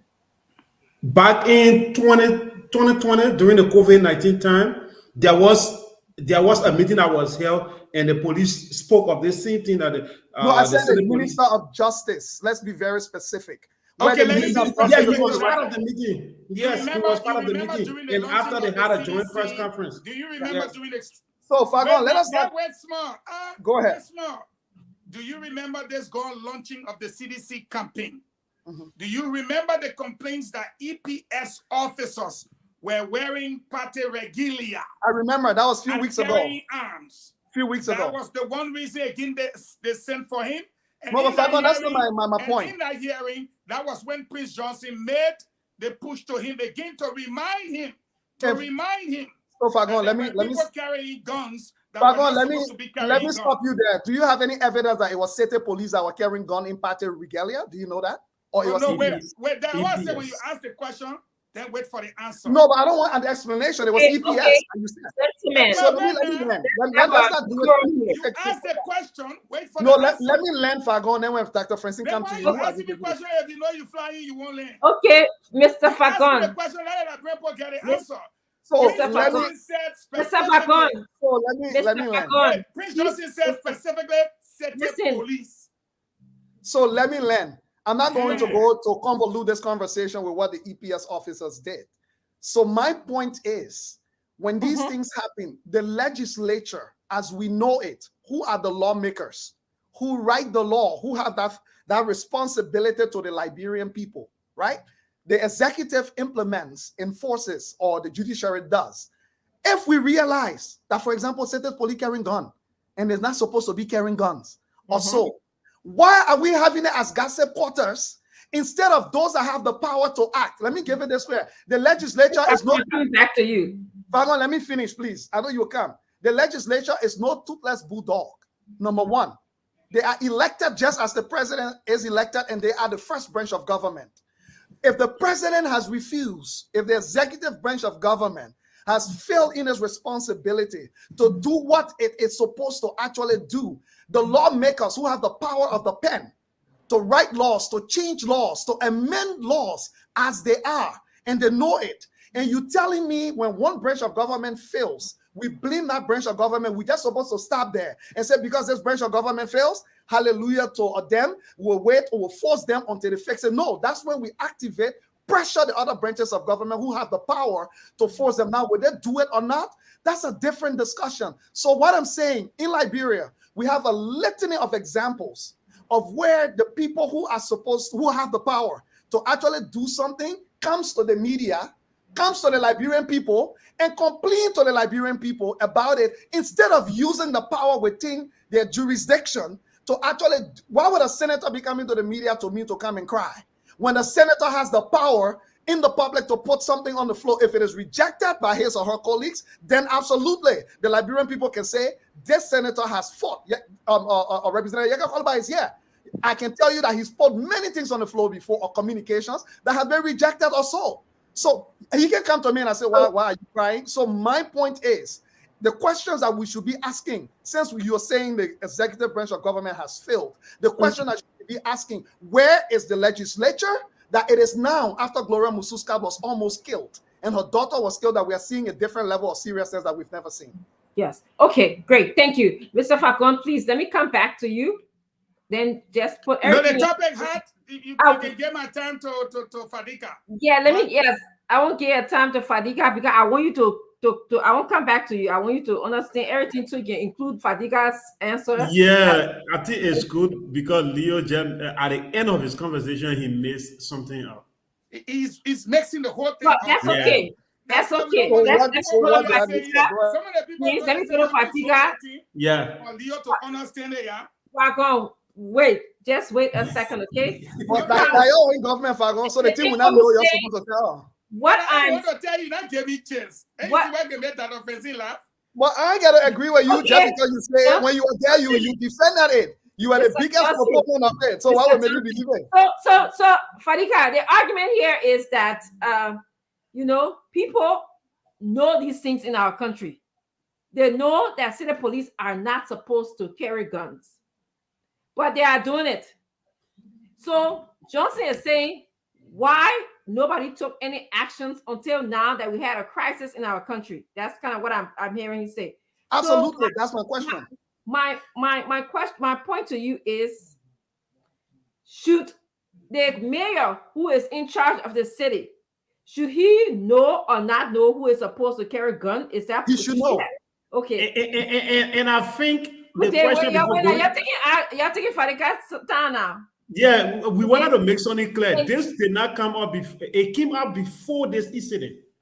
Yeah. So Fadika, please answer the question. Where's the action that you know good and please answer Johnson. Gentlemen, I'm a new guy here now. You're welcome me. Honorable Kodua. Welcome, please. Go ahead. Thank you, Mr. Johnson. Thank you, Dr. Chinwe, and thank you so much to my fellow panelists. Eugene Fango, my brother in arm, you abandoned me a couple of years ago, but that's politics. Yeah, you throw me away, but we thought I was in the society bush. But just to speak to what Mr. Johnson was saying. Good day. I don't know whether you have that information, but if I want you to put up the demographic makeup. I mean, in the line of party politics, how is our legislature made up? If you look at the list of our current legislature, the opposition has the majority. And within the opposition, the last time I checked, the Unity Party has the highest number of legislators, both in the upper and the lower house. And despite that, in our VAR a little, we saw the impeachment of Cabinet Jane. We saw all kinds of things going on in our country. Jefferson Koji is completely out of control. What the city police is doing is something that he should have known. They know. But these people are, it just go to say how we are completely oblivious of what our fellow compatriots go through when it's not in our, when the shoe is not on our foot.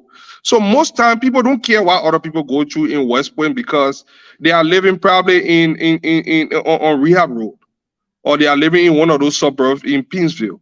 So this is a situation we have about the selfishness within our circuit as a nation. As far as what is going on, this is nothing new. We've been talking about it. There was this bright guy. I don't know. They said he used to be in the Marine before. I don't know what his name was. More. He was one of the people that led the recruitment. A lot of those people, there were videos that surfaced. He was on the beach recruiting people. I've forgotten his name, but he's a tall, light-skinned guy. He's always on the Palaver House. This is something we saw. What was the name? Frederick Walker. No, I don't think it's Walker. I can remember the name. It's not him. There was another tall guy. He's always saying things. And we saw this thing build up over the years. And our president have become so emboldened because despite, that's why I say we should check the makeup of our legislature. Despite the fact that the opposition control the legislature, a branch of government that have co-equal power as the president, and the president still gets to do whatever he wants. And now they are reacting because something happened to Madam Scott. Are you talking about Jake Brown? Jake Brown. I know the name Jake Brown. That's the young gentleman. Jake Brown has been in the recruitment process for many years. I've made video of him. We put it on social media. Jake Brown. And we saw this bill. This is nothing new. This is the 6th year. The 6th year. Look at the makeup of our legislature. Unity Party 25. It may have gone down over the years. Both in the House of Representatives and the Senate. Look at that. If that doesn't disturb you, it shows that Liberia is run like a criminal syndicate. These people, you scratch my back, I scratch your back, and this is why nothing gets done. Now they are reacting to the death of this young lady that should be alive today. So what does that say about us as a nation and where we are heading? So as far as Jefferson Koji knowing, of course he knows. Jefferson Koji is just a city mayor, and this young man is even almost as powerful as the president in the country.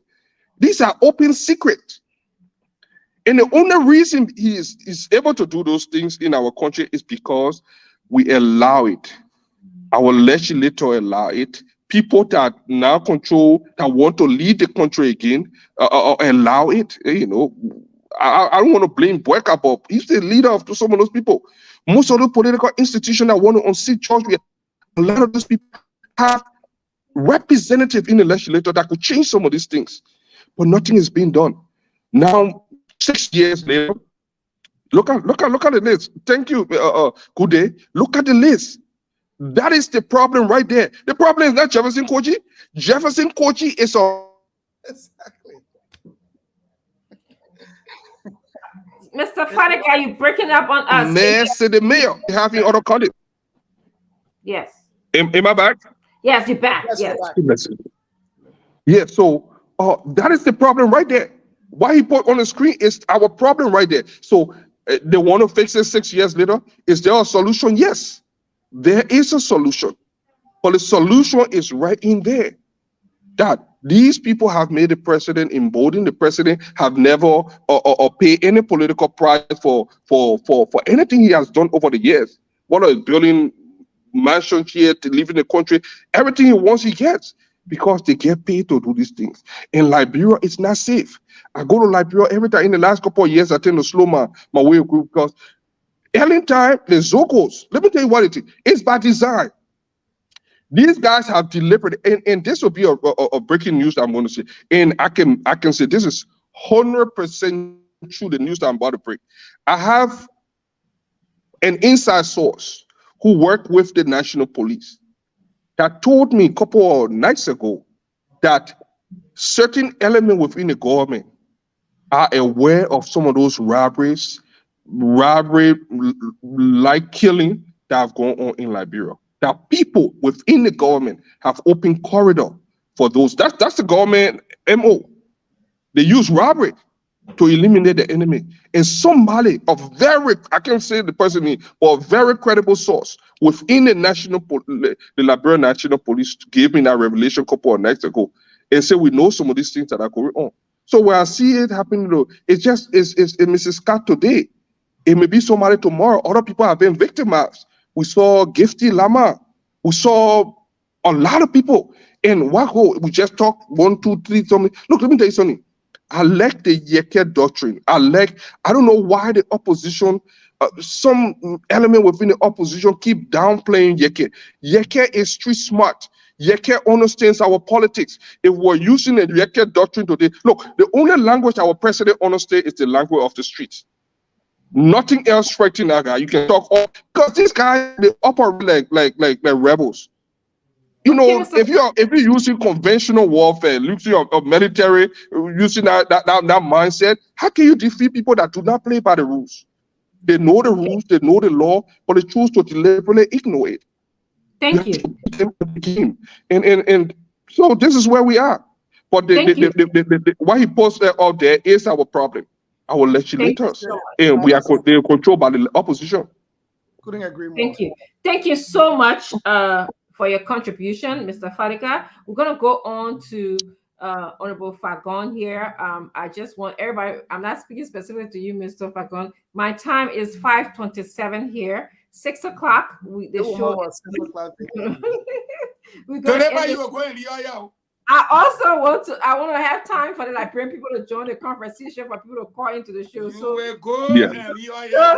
Mr. Fakon, if you're just joining us, we are sadly in identifying with Madam Scott, and we are discussing how do we move forward from this situation. There was an allegation made on the show yesterday that the mayor of Monrovia was involved in the attack. Masterminder was the word that was used of the attack of Madam Scott's home and the killing of her daughter and severely harming her other daughter that is in need of medical or receiving medical support right now. So that's why we're having this discussion.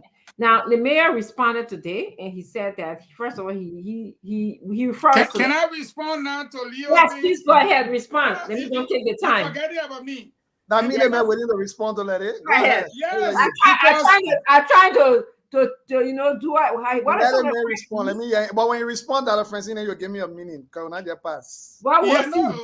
thing you said, we need to help the Liberian people understand, because you made it appear to the Liberian people that because of this incident, now, what was the word you used? We are all getting upset and riled up. No, we were trying to tell you that this situation occurred in 2020. Action should have been taken by the executive. It wasn't. That this situation occurred when CDC just launched their party stuff, and people saw the EPS in the uniform. So again, they summoned the justice minister to remind him that if you're not properly dressed and you are carrying guns, then there's a need for a crime. And if you're using party regalia, that makes it all the worse. And if you're using government regalia, such as the city police, they said it in clear ABC English, city police. And the justice minister was responding. You heard his response. I want to let you know that elementary civics have taught us that the legislature is the first branch of government. However, their job is to make the law. The judiciary job is to interpret the law. The executive branch is to enforce the law. Now, the lawmakers' cardinal functions are not limited, but most likely highly placed at three functions: lawmaking, oversight, and representation. And that is why they call the justice minister to come and answer to why these groups are carrying arms. When the CDC launched, was it what, February 4th? February 4th, they launched. And the next day they sent for Mr. Justice Minister on a Monday or Tuesday morning, he appeared. And you heard him in the video. The 10th. Yeah, and you heard him in the video that we are going to look into this. Well, he did not look into it, number one. Number two, Gloria Scott went to his office. Number three, Gloria Scott went on the air. Number four, you sat on this platform with us and we discussed Gloria Scott and the protection. So what I want to remind you about is why it is true you want to blame the legislature. They made the law that said the police should not carry gun. The one that is to enforce the law, to make sure that city police does not carry gun, failed. So they sent for him. Why are you not enforcing the law? He said, now that I am being made aware, we will investigate. From that time until now, this thing happened. That's why I said you came, and I didn't want you to raise Amazing Grace, but when you started talking, I almost told Fadiga, because Fadiga is a twins, to throw Rasi on you. That Rasi will not catch. No, Fadiga didn't get power. I say will not catch. But I want to respond for you. Went to Hong Kong to stop Igbo mouth and eat the deal. You don't know. Well, I will not part of the deal, so then okay. So, Mr. Falcon, let's give Mr. Johnson exactly. a minute. So, Falcon, the same legislature that you just described to us that has first and foremost its responsibility for lawmaking. Yes, we know oversight and other pieces, but first and foremost lawmaking. Let me remind you, Minister Fagon, that the same legislature, when they got vexed, they summon you and jail you. The same legislature that does not have the power for enforcing the law or implementing the law, when they decided that Fagon must go to jail, they did not send you to the executive branch or to the judiciary branch to interpret the law. Instead, they summon you to their house, and in their house, passed an order that you should be jailed with nobody else intervening, even though you were a member of the coalition and a ranking government minister. Nobody did anything, and you went to this same legislature that we're talking about as if they are a group of people that were appointed. Let me take you one more step further. All of the other people that don't say if they are appointed, if they behaving like if they are appointed, we are appointed. Exactly. Are you aware that the legislature? But no, let me finish. Let me land. Are you aware? I just want to know if you are aware that they have a quasi-judicial system. But let me land. At least now that you are telling us beyond lawmaking to the quasi-judiciary. But let me land. Yes. Let me go further. The next thing I will say, all the other killings we are seeing, from Jinswa to Ines to Gifty, we got no hearings, by the way. We got no summoning of the justice minister to answer questions to all these, very serious killings that went on. Gloria Musu-Scott, former Chief Justice, complained to the Ministry of Justice, saying, that she suspected people have attacked her home and they were after her. She received no protection, no action was taken until her daughter was murdered in her house, and she was almost murdered too. And all of a sudden, you expect us to say, no, let them blame the executive branch because they did not enforce. When the legislature, who say they can use their quasi-judiciary power to jail you and do other people, they have that same power to summon the justice minister today. Maybe we would have saved this little baby's life that was murdered if the seriousness was applied from when the first murder occurred. Maybe we could have done something that could have saved Ines' life. Maybe we could have done something that could have saved Niswa's life. Don't tell me that just because now Gloria Musu-Scott and the high-profile nature of it is raised because of a service to the country. I want to get in the same clarity. No, I'll come in when he's done. Let me finish. Yeah, all of a sudden, because let me finish. Let me just finish. All of a sudden now we are saying, wait, guys. Yeah, wait now. You're talking the same thing. All of y'all on the same side. Let me just let you know because exactly same thing.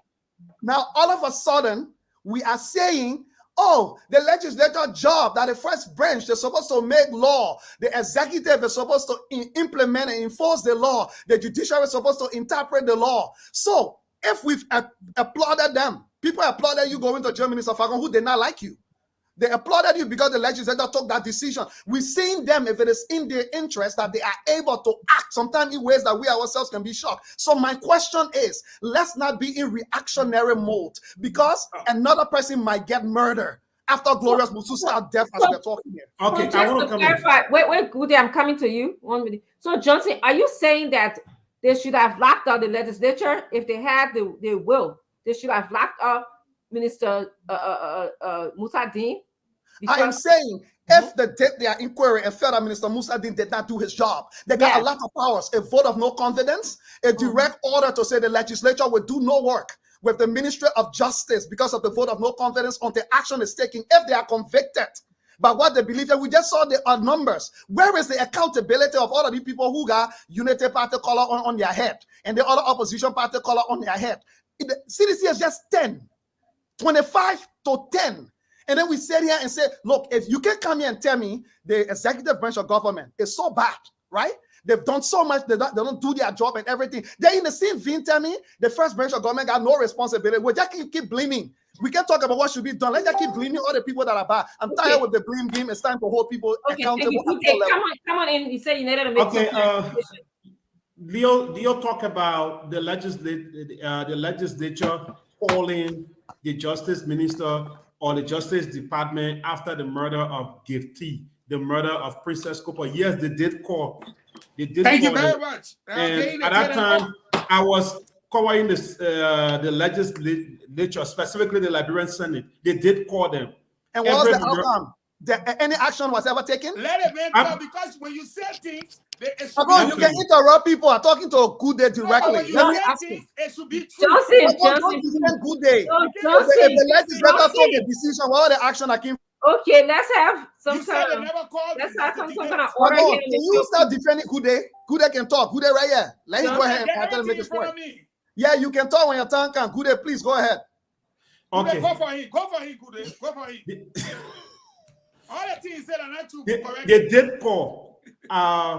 Was it the Princess Cooper case? I think it was Dillon or Senator Dillon or Senator Youngby. One of them did our communication, and they call all of them. But the issue is, when these people come, you will always have a legislator that will rise up with emotion that will nearly disrupt the entire hearing.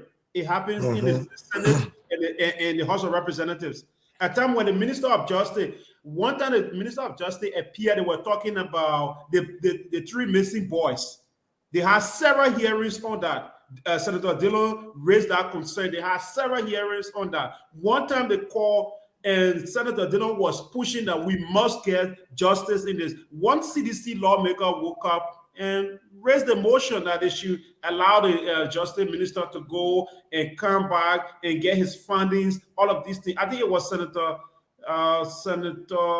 what's his name? Sir Joseph, when normally wears a T on. No, not that time. I'm talking about the three missing boys. So these things happen when they call these people, the very lawmakers we're talking about, some of them will rise up and raise a motion that will set them free. Even Representative Kolba will tell you what I'm talking about. Representative Kolba will tell you that it's always happening in the House of... You just made my point, that they do nothing. Okay, in the House of Representative, right? They will call them. They've been calling. Senator Dillon has been on this, calling these people, writing communications, and when they come, even about the weapon issue, the executive branch itself had a meeting, and after that meeting, they called us at the Liberian National Police headquarters when they had our joint security meeting. They called us. Even the AFR was part of that meeting. When they called us, they briefed us again. They said the Liberian National, that is the Monrovia City government, the police is not to carry weapons. This is not the first time. Back in 2020, 2021, they had a press conference. They talked about it. They said they are not to care. In fact, it became a rivalry between the city police and the Liberian National Police. What's the name he called? Fagon Gao? Gao, yeah. Thomas Yeah, Gao. At that time, it was Gao who had a pistol. He was unit 55 when he was in the police. He was unit 55. Okay, So they said he is not to carry a weapon. So the executive branch has been talking about this, but the issue is the entity seems to be above the law. They don't want to listen. Exactly. Okay, They did nothing. Johnson, what I gotta go to Yeke Koluba, and then I gotta go to Fakon. Honorable Yeke Koluba, what are your views on this Thank situation? It seems like we're bouncing the blame now here from executive to Thank legislative. you. You know that originally we were elected, but in our house, we're behaving like we were appointed.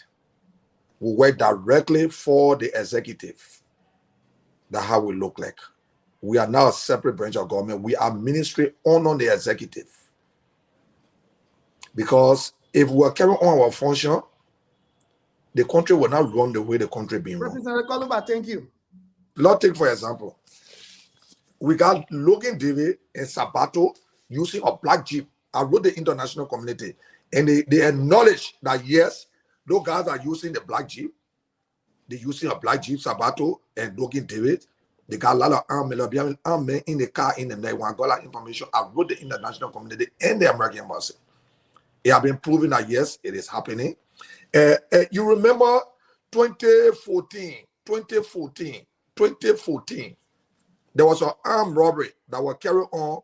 The LBDR car was armed robbed when they were going to Buchanan. They had one quality ball on our car, and there's a guy called Six Finger. Quality ball was released by the CDC government. Quality ball is a bodyguard to Jefferson Koji carrying gun. And Six Finger is bodyguard to Jefferson Koji carrying gun. That time, John David was the president of LBDR when that armed robbery took place. No, guys, you go to the police now, the police will tell you that no guy was sent to Saw Beach, and they were charged and convicted. When CDC government came to power, they were released by the government. They are bodyguards to Jefferson Koji, and those guys are carrying guns. I am saying Six Finger. There's a notorious armed robber they call Six Finger that were involved with the armed robbery, the LBDR car, 2014. And Qualibor, they are assigned with Jefferson Koji. Look, the evidence is too much. People need to be very careful with the way they're treating the Liberian people. And look, honor this, honor Buffer Chima administration. The Liberian people can get nothing on the house. Because everything that comes from the executive, we endorse it. We are ministry on it. The only people who can look at small, and the people that are separate to say they got separate branch of government that are independent right now, and they can be putting all the while is the judiciary system. The senators can try small more than us that were appointed by the president that called ourselves lawmaker. We have become an embarrassment to this country. Wow. We have failed the Liberian people. Wow. So let us be informed that Quali Ball and Six Finger are assigned with Jefferson Koji. Those guys are notorious armed robber that armed rob the LPDR car while on your way to Buchanan. Check the information and prove me wrong. All right. Honorable Fakon, and then we'll go to Mr. Fadiga. It is 5:43. Let me say this. I can see propaganda from distance and detect. When you move my goalposts, I try to bring it back. You move my goalposts, I try to bring it back. I will still, at the end of the day, bring it back. The first goalpost, we said we were going to talk about Gloria Scott and what happened. Yes. Clearly, when my friend Leo came, he said, we're making a blame game on one branch of government. The word blame was the key word there. Don't blame, and thank God you're shaking your head. So we left Gloria Scott issue now, and we went to the blame game. No. It turns out that we shouldn't be blaming. It's the legislature. What are they doing? Okay, legislature comes in. The idea was back then. Legislature does nothing. No, then we prove. Because at the end of the day, again, that was the second thing we had to prove, that the legislature over and over Go to all of the newspaper for Matthew Innes, they call any death, they were calling the justice minister to show cause. So that was proving. But you see, it took away again Gloria Scott. That was number 2. Number 3 was the quasi-judicial system.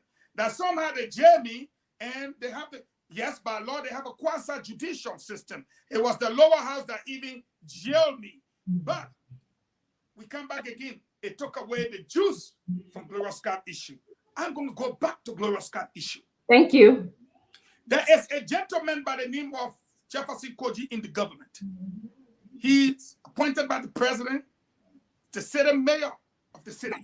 And all of the people we name are notorious either armed robbers or former combatants. Most of them generals. And in this particular case, to come back to Gloria Musu Scott, the victim, it was clearly stated last night, Brother Leo Johnson, that the deputy commander to Jefferson Koji was the one who carried out the hit on the instruction of Mayor Koji, who is a member of the executive branch of government appointed by the president. Mayor Koji had a press conference today, and Dr. Francine is my witness. The journalist from Spoon Talk asked him, do you know Valley Teller?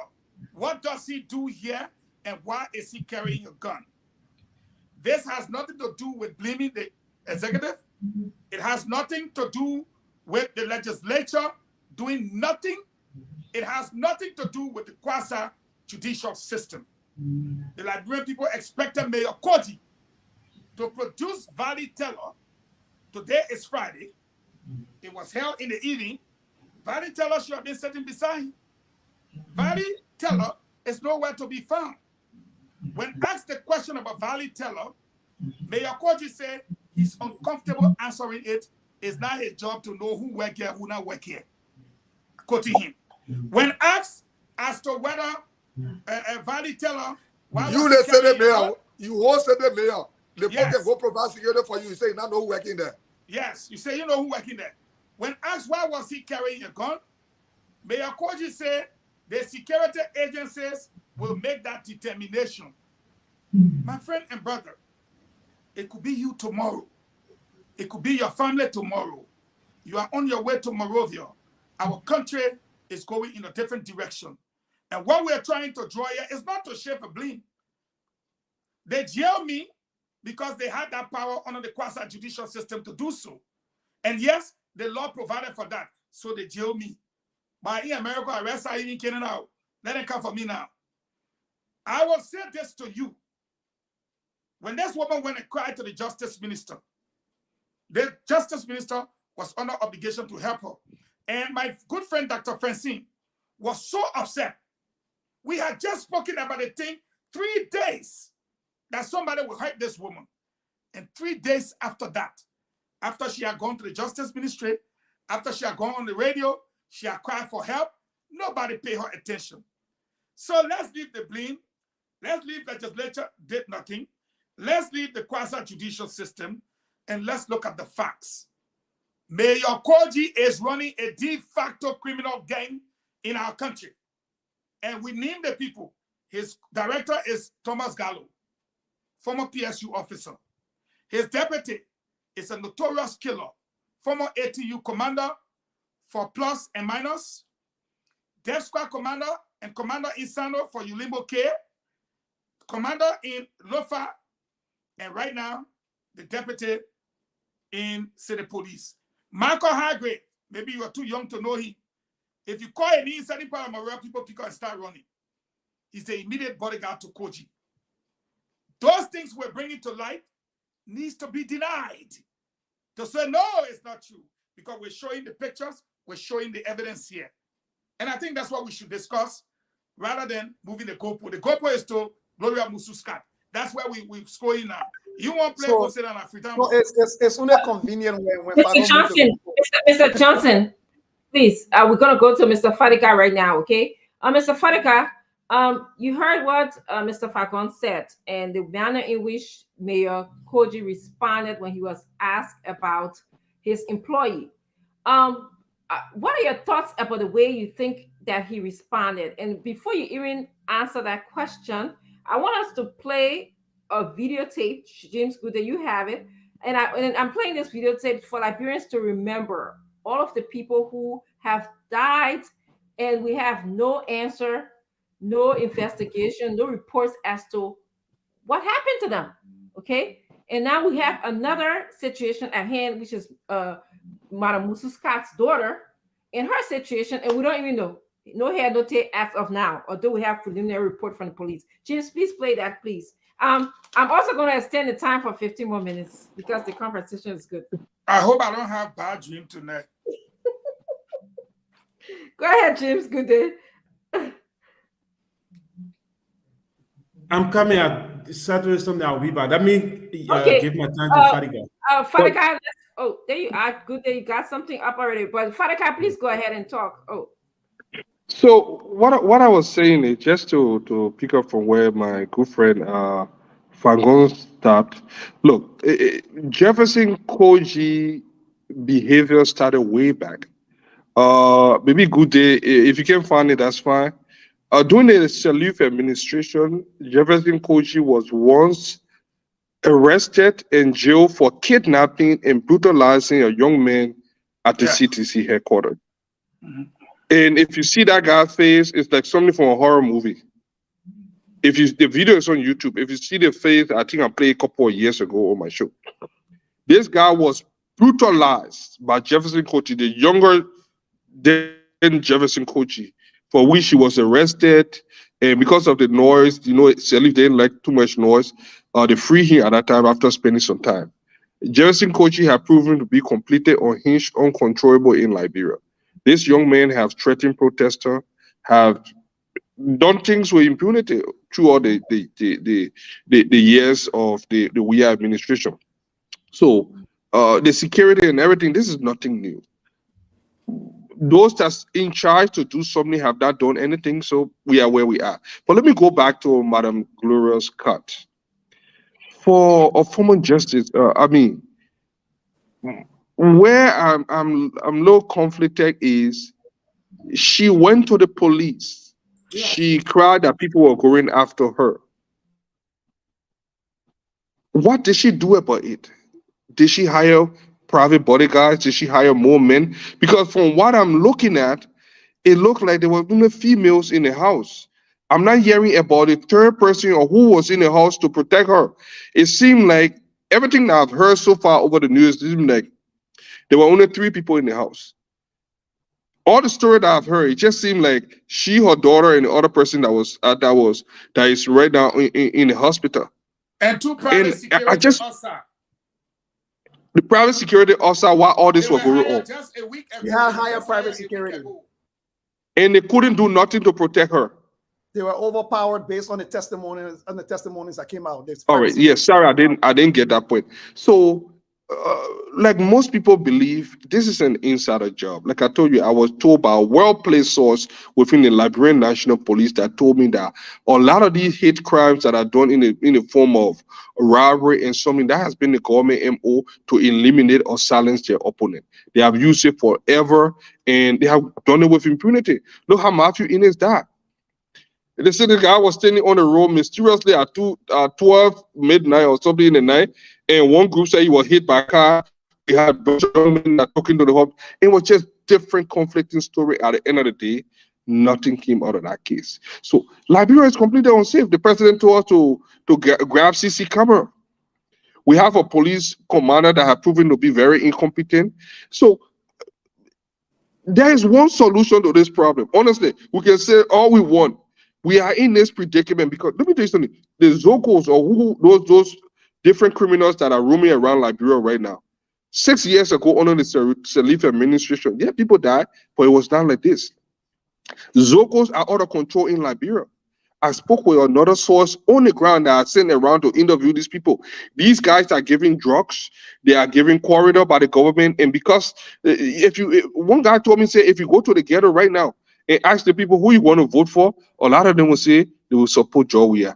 And the reason they have all gained, not because George Weah will do anything, is because the government have this laissez-faire approach to the Zogos and the pimping riders and those people that once were responsible for a lot of the crime of opportunity in Liberia.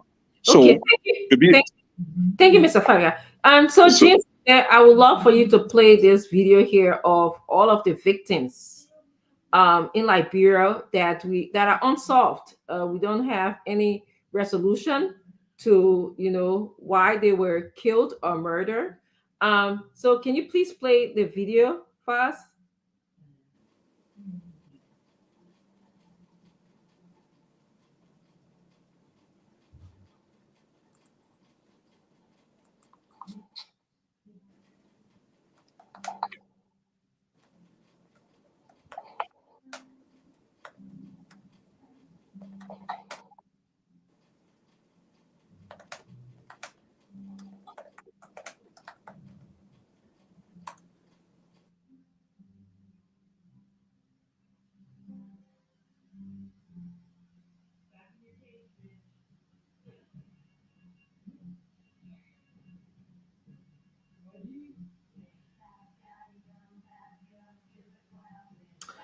All right, Liberians, with heavy hearts, we watch videos of our fellow Liberians that have passed, and there's no answers as to. I was muted. Oh, there was song to the video. I thought it was a silent video. Yeah, go on. No, the video has no song. Well, oh, okay. But you need to put one Jim Reed song to it next time. No. Yeah.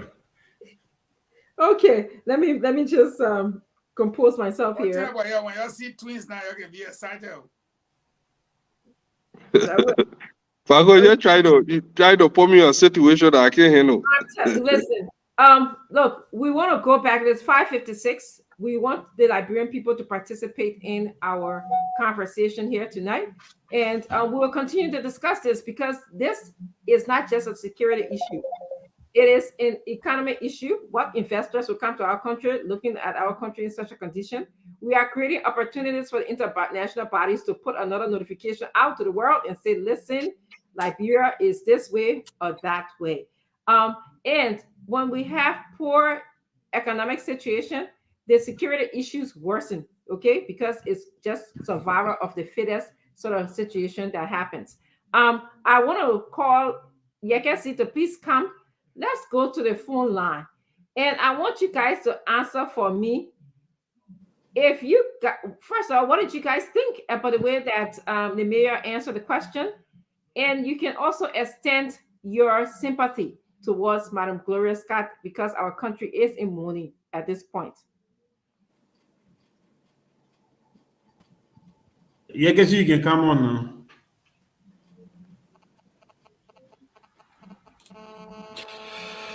Okay, so the numbers to call on are 0777 1075, 0777 1075, 0555 101075. Let's talk to this person. Hello. Hello. Hello. Your name and where you join us from? Calling from Queensway. That's my resident. My name is Captain Jerry Colley. Okay, let's hear you, Captain. Yeah, I want to extend my sympathy to the former Chief Justice of the Republic of Liberia. And I want to inform the panel that Jefferson Koji did not answer the question. And if he were innocent by the information given to the Republic by Jerome Ayanovoya, he will order the city police commander to bring the officer while he has a press conference. Okay. Because they all fall on him. And I always say, I will one day want to appear on Stone TV, let the world know the problem we face in the country. All the killing that going on here, who are those that are responsible for it? And why it should go on like this? Thank you. Because one time I said, Liberia was sitting on the turnbull. Thank you very much. Blast, nobody will hear, the sign, but the particle will touch. Okay, let's talk to another person. Good evening. Good evening, Yakatu. Your name and where you join us from? This is DJ Lomas from Kawa. Okay, let's hear you, DJ Lomas. Let me say hi to to the panel. Okay. Look, the very act that created the city police, they are not to carry weapons. Why Jefferson Kuti continues to carry weapons in the town along with his men? City police got weapons long way. And the act that created the city hall, they created direct mandate to clean up the city and to watch the city, not to go. In fact, they were forcing themselves with the John security, and they were denied. But yet they still forcing themselves, and they're moving with arms, and they're moving with notorious criminals in the town here. Nothing the thing you're doing will make us scared. But all is on our activity to kill me today because I'm talking.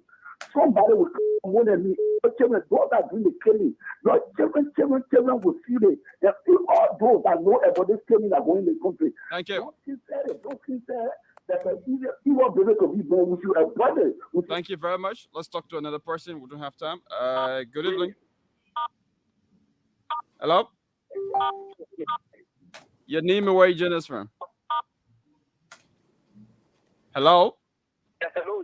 This is Bobby Abu Metka.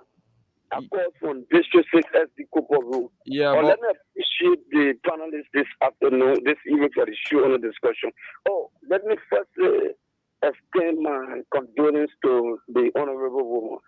Listen, people like Jefferson Koji should not even have the guts to be in our society. This is the man that will wear a high-profile former President Charles Taylor's son, which is referred to Chucky Taylor.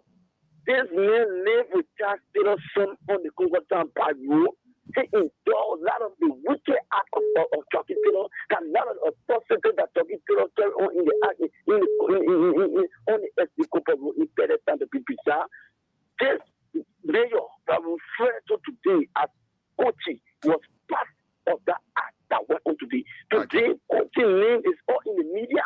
So the senators of the government are happy in the District 15 when Koji is again, the hooligans were there when the Kelly coalition in District 15 when they burned the cars of Terra Yuri. It happens again when the beat Susuru. Thank you. Thank you very much. Let's talk to another person. Hello, your name and where you join us from? Yeah, hello. Your name and where you join us from? Yeah, this is Eddie Collins. I'm calling from Kappa. Let's hear you. Let's hear you. Allegation should sometimes come with that. People say all these things, the other person is responsible for it, all of that. As you say here, you should come with evidence. Because sometimes you'll be telling you another person that is people. And we should stop these things. We all are Liberians. Because the thing that they're happy, there's a need that we find the solution to this problem. But people think taking the thing as opposition and imposition. We should stop these things. Now, brother, let me tell you this. And we not careful in this country. Someone will not be happy in the when they fell on rescue. We should be careful. Okay, thank you very much. Thank you. I'm trying to tolerate everything in this country. All right. Hello, your name and where you join us from? Thank you. Thank you. This is Diversity Woman. I'm feeling every single day this evening. Okay. You know, the baffles some all. Even though, for me, I don't want to call on Koji. If a knee is ringing too much, what going on while people are crying. But I don't want to, take comes a better voice so serious. Law are reasoning. Come for me, another counselor. If you say Chamakoji, what transpired between Chamakoji and consider reformer to just the global sky? See, my brother, let's toss it. The way they put lay the country foundation is how the country going. It's a common man today that lady was killed in Broadway there. Nobody, no opposition. Came out today, but because I wanted the peer who organized Prince Johnson and organized they want arm now. That lady, that immigration lady, was killed unnecessarily. Okay, nobody raised the issue. Nobody raised a voice up. But today now, just because she was somebody who down on you or Musu, who got nobody behind her. Today, nobody talk about it, but today, because the ground Musu Scarlet, who just started to say in power. Okay, but this is what happening in the administration. You see, the power don't lie. Thank you. Let's talk to this person. Good evening. Yeah, good evening to the family. And I join you for peace tonight. My brother, you see, I think this morning there was the information ministry was carrying on. There are 2 hours press briefing, and then the information minister, Lejo Rennie was there and misinforming the public. I was one of those who called this morning and then and tried to draw his mind to where they continue to do things.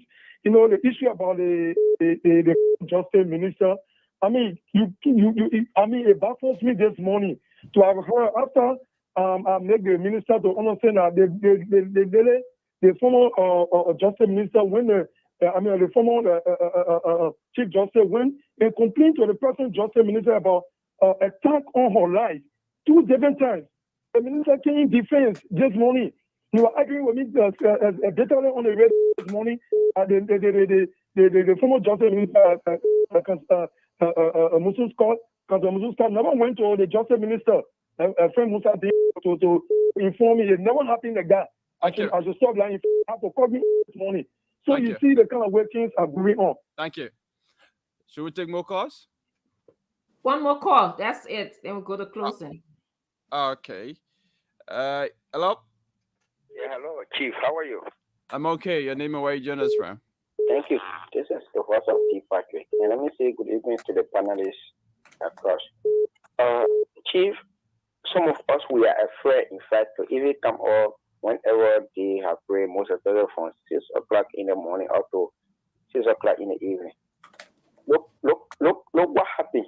This is a former state person who have not been protected under no circumstances just because he has some opinion on some cases. The old man called for security, and in fact, she said there have been attacked.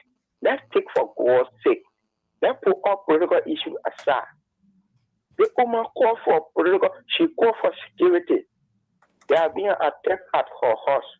And this government sat down there and he knows it. For God's sake, let's put every other thing aside.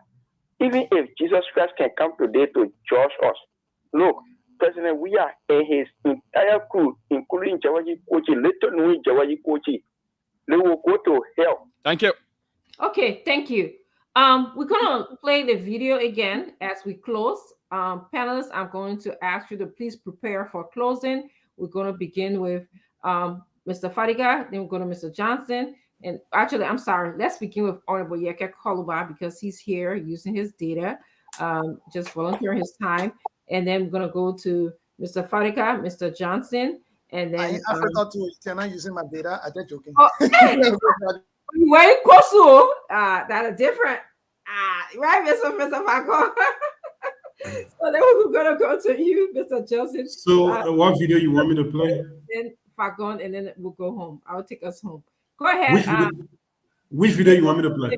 The one with the people who have passed. We need to, without any resolution to the crime.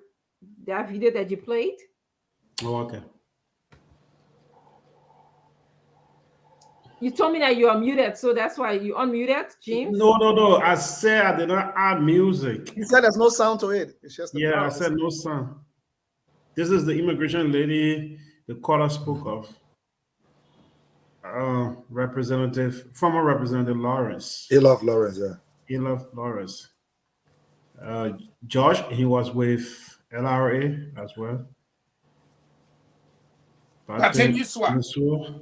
Kifty Lama. Baby, early the EPS guy. Yeah, the one I say he shot himself. Princess Cooper, the one they found in the Lebanese man compound. And now we have added. And that will be added up tomorrow to include Richard Talbot and Shad Tuckman, both sons of former presidents, as well as the 3 missing boys and any other names that will come. Did you have Matthew Innes there, the lit? No. Okay, that will be. You also want me to play Koji's response? Yes, please do. Not necessary. Play that for the audience to see in their closing. They can have everything that we need for the night. Okay. Thank you so much. Koji, my name is Trubun Klein. I report for Spoon FM and TV. Moving forward, as the radio said that allegedly used one of your employees who is one Valley Tele. Do you know him? And does he work with the Monrovia City Corporation? And lastly, why is he carrying firearms? Well, thank you. I would like to begin by answering the first question, then I will conclude on the last one.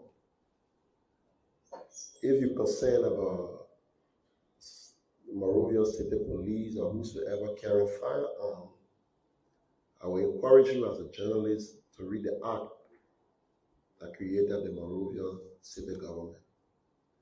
I'm not a security man, so I do not delve into security matters. If such thing exists, those who are responsible within the security apparatus, they will be responsible to deal with that matter. To say whether somebody work in my employ, and that's why I said the constable sounded like person of interest. We are calling for full investigation. Whether my father or my brother or any MCC employee is not exempted for such investigation. To attempt to delve into who work here and who not work here and who did not participate and who did not, I do not feel comfortable to say those things. And I think we're calling for a speedy, independent investigation so that whosoever that was involved must be brought to book. And that's why we even encourage him, if there is a way that our international community can help us build our capacity so that we can be able to have a speedy. A loss of a life is a serious, grave situation where most especially loss in the life of a child who untapped potential was not fully met. Aside, and I don't want, people are grieving. This is not the time to politicize people grieve. But again, people have the tendency to go at any level. Our politics have taken a different drive. They take a drive that there's no empathy, no sympathy. Our sense of humanity, is practically questionable at this point in time. So, Choco, I want to say thank you. With respect to the city police bearing arms, Senator, we hope that we can receive something in writing as a basis to commence an investigation. Yes, you are right. They shouldn't bear arms. So we should look into that. The arms should be placed in the hands of those who are constitutionally and statutorily responsible. And so we are willing to look into that. The joint security is willing to look into that. Wow. A lot is happening in Liberia. So we'll start with you, Honorable Kaluba. Thank you. Thank you. I don't know what the Justice Minister was saying over there because he's the biggest facilitator of all the crimes that are going on in this country. Because the Justice Minister is aware that Logan Dewey and Sabato using a black Jeep were all plate. They'll be having armed men on that black Jeep. The Justice Minister is aware. The Justice Minister is aware that Jefferson Koji carrying two bodyguards that are notorious armed robbers, Six Finger and Collie Ball.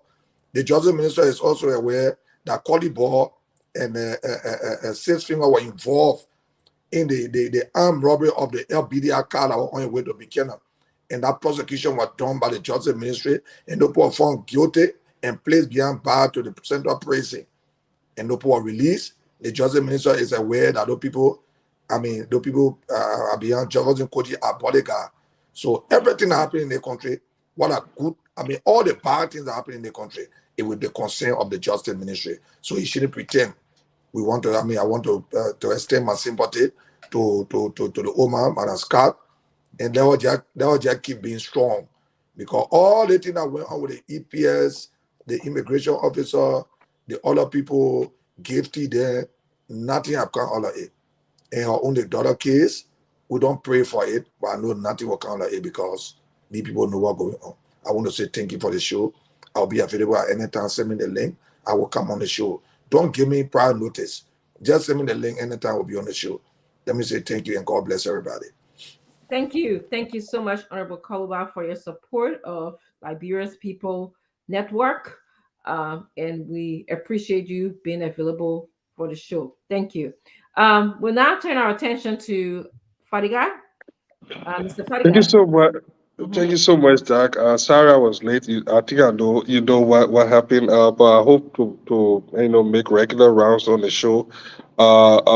Just before I even go to my point, to all you librarians out there, make sure that Spoon Network doesn't go down. I know we have a tendency to want to destroy it. I've been on social media rooting for Spoon.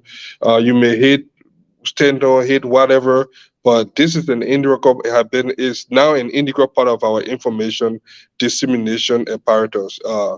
We need it more than ever. We should not allow it to go down. Having said that, Madam Scott, no parent. As a parent, I have a daughter too, so I know how much that means to lose a child. I even know I haven't lost one before. My mom always say no parent want the child to go before them. They rather go before and to see it happening, that trauma. I don't think you're gonna ever get over it. But this is a build up. It took 6 years in the making. It's nothing new. To see Musa Dean pretending. I mean, how can people say 6 years in the country? We show on social media these guys like the Jake Bryan, the other guy, they recruited, they build these people, build up, the CDC Malaysia. Look, when we were growing up in Monrovia, you know how we used to call city police? I'm sure all of you, Chicken Rogue. That was the name we have for city police, Chicken Row. When we used to be around Monte Carlo, where they used to have the office down the hole there, I don't know what is still there, but what they used to have at Monte Carlo, we used to call them Chicken Row. And there were just a bunch of people around giving tickets and something, but nobody until Jefferson Koji came and militarized the whole thing. And we saw them wearing these kind of very almost like the Chucky Taylor ATU or Nicodemus forces, and they have become something else. And this is a political tools that these guys have used to compensate partisans. And some we all know the whole strategy that the more people you get in government and blow the payroll and keep them on payroll, you can control them to the polls later on. And that has been one of the government strategy, to just put bunch of people there and something. And these guys have been used for some of the dirty work. So it comes at no surprise for the justice minister to sit down with that kind of question, like concern on his face, like he doesn't know. Oh, I didn't know they were carrying it. Everybody know this is an open. It's not even an open secret.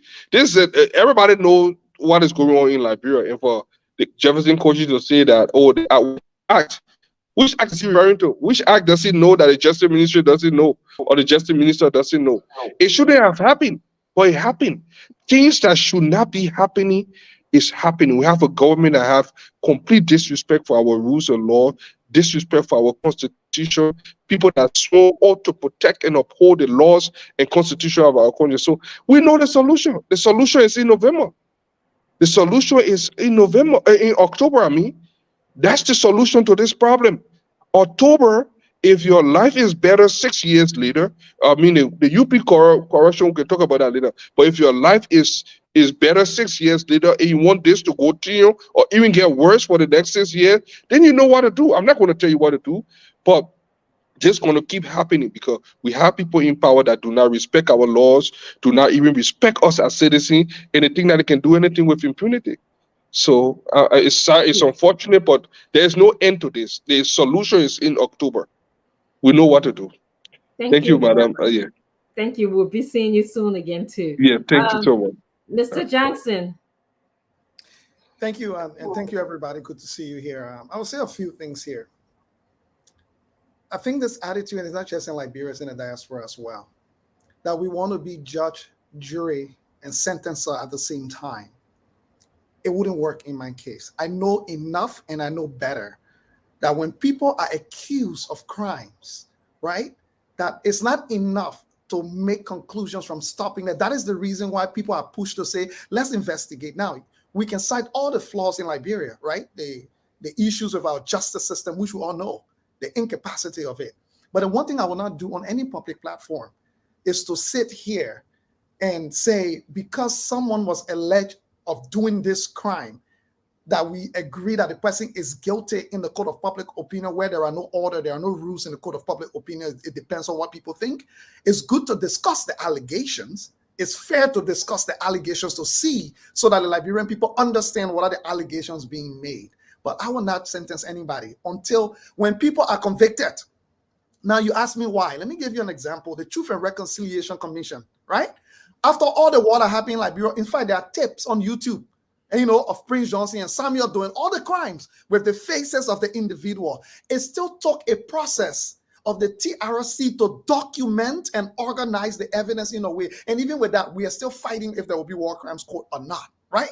So this attitude that we have, that everybody got evidence, everybody got a source, but nobody's willing to bring the evidence. I'm not even talking about Liberia, even if you don't believe the justice system in Liberia. Why not take it to other places of competence jurisdiction? Because these are crimes against human rights, period. It doesn't matter whether it's under Liberian law or under international law. So I would say, if I'm going to come up here and say somebody is guilty of a crime, right? In my opinion, Mayor Koji did not answer the question. But what nobody is also paying attention to is that Mayor Koji said he's open and welcome to an independent investigation. This is an opening for places like the legislature and other people now to step in and say, since the mayor is willing for an independent investigation, it's when they got ready for the Crow report. And they brought in Crow for the $25 million missing international organizations, and it went to the U.S. Embassy and asked for help to investigate. So the mayor has said he's willing to subject himself to an independent investigation. So let's put him through the independent investigation, and let's see what findings, and those who have evidences all over the place then can submit those evidences to an independent investigation. You can't tell me, say, Jefferson Koji is alleged of committing a crime, then you have the moral authority to sentence him, find him guilty. You are not a court of law as well. Because what is done for Jefferson Koji today, guess what? Somebody else can get up tomorrow and lie on Dr. Francine and said Dr. Francine was involved in X, Y, Z. In fact, people already got news about who Dr. Francine is and what she has done or hasn't done. So should we sit here and the people say they got credible evidence, by the way, they say they do have, and start to all of a sudden malign Dr. Francine? No. And just because somebody stole yesterday, right, does not mean today in the court of law you accuse them of stealing because somebody else stole. So I'm not against all of the allegations that have been raised are serious. They should be investigated. But I would say this to Minister Fagon. Minister Fagon, the reason I would personally say this is that all of these things you have said to us here before, that the situation you were in as deputy minister, because of fear of your life and all of the other issues when you're in this government, you could not take some of the stands you are taking now. Fair enough. So since you were there and because of fear of your life, you were willing to defend the government in these cases and a fierce defender of the government doing your job as well. Now you are telling us some of these issues you have to do what you have to do. So what if we are saying also, don't you think that some of the people who stay there like you too have to think that they have to do what they have to do too because they're afraid of their lives? So our system is so corrupt that those of us who have seen better, everybody want Liberia to change. But when something happens, we won't go back to the same old ways of just talking, and nobody follows through. Jefferson Koji said he wants an independent investigation, civil rights organizations, the legislature, those with the power now. Let's put on the pressure and demand, harass the international community to demand an independent investigation. We can keep talking on Facebook show and accusing people and then Dr. rendering them. Chinwe, can I just say one thing to the gentleman? One thing. I just want to remind you on one thing. I can ask Fagon if he can say one thing. Pardon? Yeah, Fagon want me to go. Fagon have to go past my 6 o'clock time, so you will get you time. Say one thing. Please say one thing. Leo, let me. I think you are saying all the right thing that could have happened in a normal society. You are saying all the right thing, but let me tell you one thing that you are not being realistic. Let me tell you something. Every time somebody died, they say, one thing now. yeah, they say, oh, I'm open to an independent investigation. I'm telling you, there is nothing like independent investigation in Liberia. We have heard this song over and over. You know how what's going to happen? They're going to go back to corrupt judges, corrupt jury, corrupt people, and So should nothing we going use to jungle happen. justice? So we might believe you because you said No, you got I'm not evidence saying that you can jungle go. justice. I'm saying The that more you we are do being this a little show like this, unrealistic. So what is realistic then? What should be the done? more we'll continue this topic. So what should be done? Let Keep saying me the leave it problem at is that. this is a solution. Thank you. What should be done then in the absence of being unrealistic? What should be done? Jungle justice, or we should just believe you because Okay, somebody Mr. said it? Johnson, you had your time to close. We're going to move on to Mr. Honorable Fagon. I'll respond tomorrow. Thank you. Leo, leave from where you are and join me. I am a Liberian. Come to Liberia. Let's talk Liberia business. Because You're I in believe Africa already. Yeah, I believe you're living in a totally abstract world. And the reason why I say so, you came on the program and tried to say that something had never happened and we're shifting blame. We proved to you that it has happened. We show you records. You went back again. You came back to us. You said the legislature has done nothing. You even named the people that they have not summoned. We proved to you that they have summoned these people again. Then, Leah, you moved the goalpost to the quasi-judicial system. And I told you legally they had the right to use it, and they can use it at their discretion. Then, Leah, you talk about the 3 separate branches of government. I broke it down for you that the lawmakers are there to make laws, but they have 3 cardinal responsibilities: laws, oversight. And it was that oversight that they were providing when they called the justice minister on numerous occasions. And I gave you the instances. Then we move from there again. We have now come to the fact that we are here arguing that people are not presumed innocent until they are proven guilty. We are here trying to be the judge, the judge, the jury, and you mess that part, we help you the executioner, which of course we're not trying to be. I think your defense should be Michael Hargrave is not the bodyguard of Jefferson Koji, or Thomas Gallo is not the director of city police, or Valley Salit is not the deputy director. Then you and myself going somewhere. Sabato is not the chief of intelligence at Freeport. Then we're going somewhere.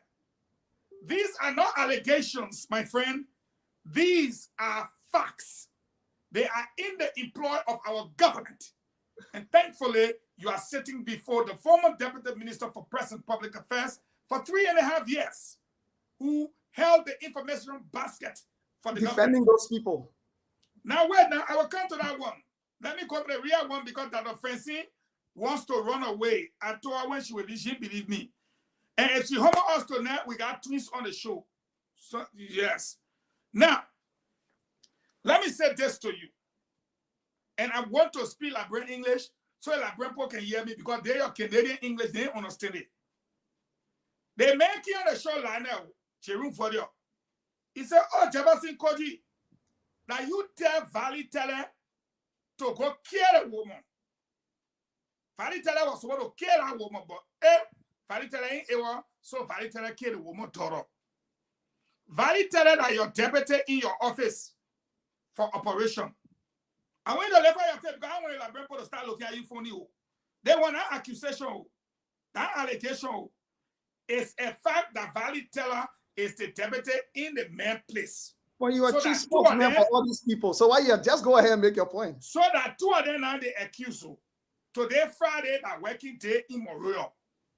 So now Jefferson Koji say he come and have press conference. So now my brother, he not bring Valley Teller with you and put Valley Teller resign you.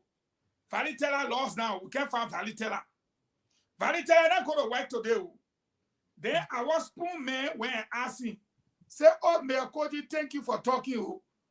But you know Valley Teller, he working with you. And if he working with you, why he get gone? They may not answer the question. Thank God you yourself say, he not answer the question. He not answer it. Tell me now, then you can't look at all year today. Valley Teller was not there. They may not able to answer the question. He can't tell about Valley Teller. He said he not comfortable. All that kind of thing. I know I got 1 more minute, Ma coming. Ma coming. So we looking at him now. We say, hey, Koji, that today you now know your welcome, and we put all the men picture here. Fadiga that my witness in the men say police different picture. Now you tell you not know that man, you're not comfortable. Okay, they may get gone. The spoon man asking, they may get gone or he not get gone. He said the security was talking. We show the man picture with the gun. Which one again woman can't tell you here? Yeah, the man picture again they showing you where he gone. Look on the screen now. Don't be looking at that kind of tomorrow. See the man picture on the screen. So now you say we won't be the judge, the juror, and the executioner. My brother, they court of public opinion, and that's where we are. Where you see Dr. Francine looking at me for time, is we are showing you facts. So we want you to talk to that one. You know the man or you not know him? That you getting the gun or that you getting? Where is the man? That one question we asking here, we not call a public opinion. Here Dr. Francine looking like Bassa woman, tie her hair with a piece, and she ready to go home. So my only tip to you, my brother, I know you're not against our allegation. They play where you can't talking fafa. You might not be careful. Don't be careful. I'm not people advice. Yeah, no, at least you are the one who are the spokespeople for all the Baba people that you were defending. Okay, Mr. Johnson, we have to close the show. We have to close the show. I want to thank our viewers. I want to thank you, panelists. I mean, this is the epitome of having a great conversation that Liberians can take different views, take pieces from here, there, and marinate it, as I always say, and make it their own in order to be very, very informed. Okay, when October 10th rolls around, you ask a wonderful question. Fatiga, is your life better today than it was 6 years ago?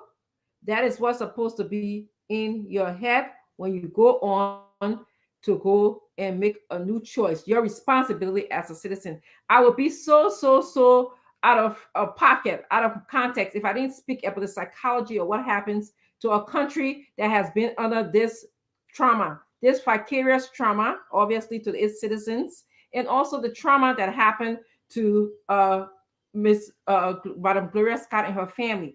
Trauma basically is a reaction. Okay, I'm gonna go back to my Liberian English. When something bad happened to you, okay, we think our body can hold it.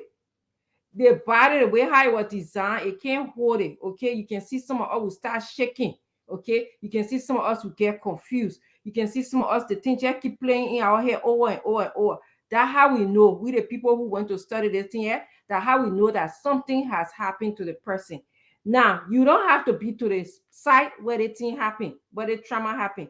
You hearing it is like an air that we all breathing in the society, because everybody talking about Madam Scott's daughter. We talk about Madam Scott because she went on air and she brought it to our attention. So everybody feeling that kind of uneasiness, okay? In trauma, there are 3 F's that we can remember here. It's called fight. When you keep on fighting how you feel, okay? And when we say fight, that the people, they're anxious, okay? They're angry.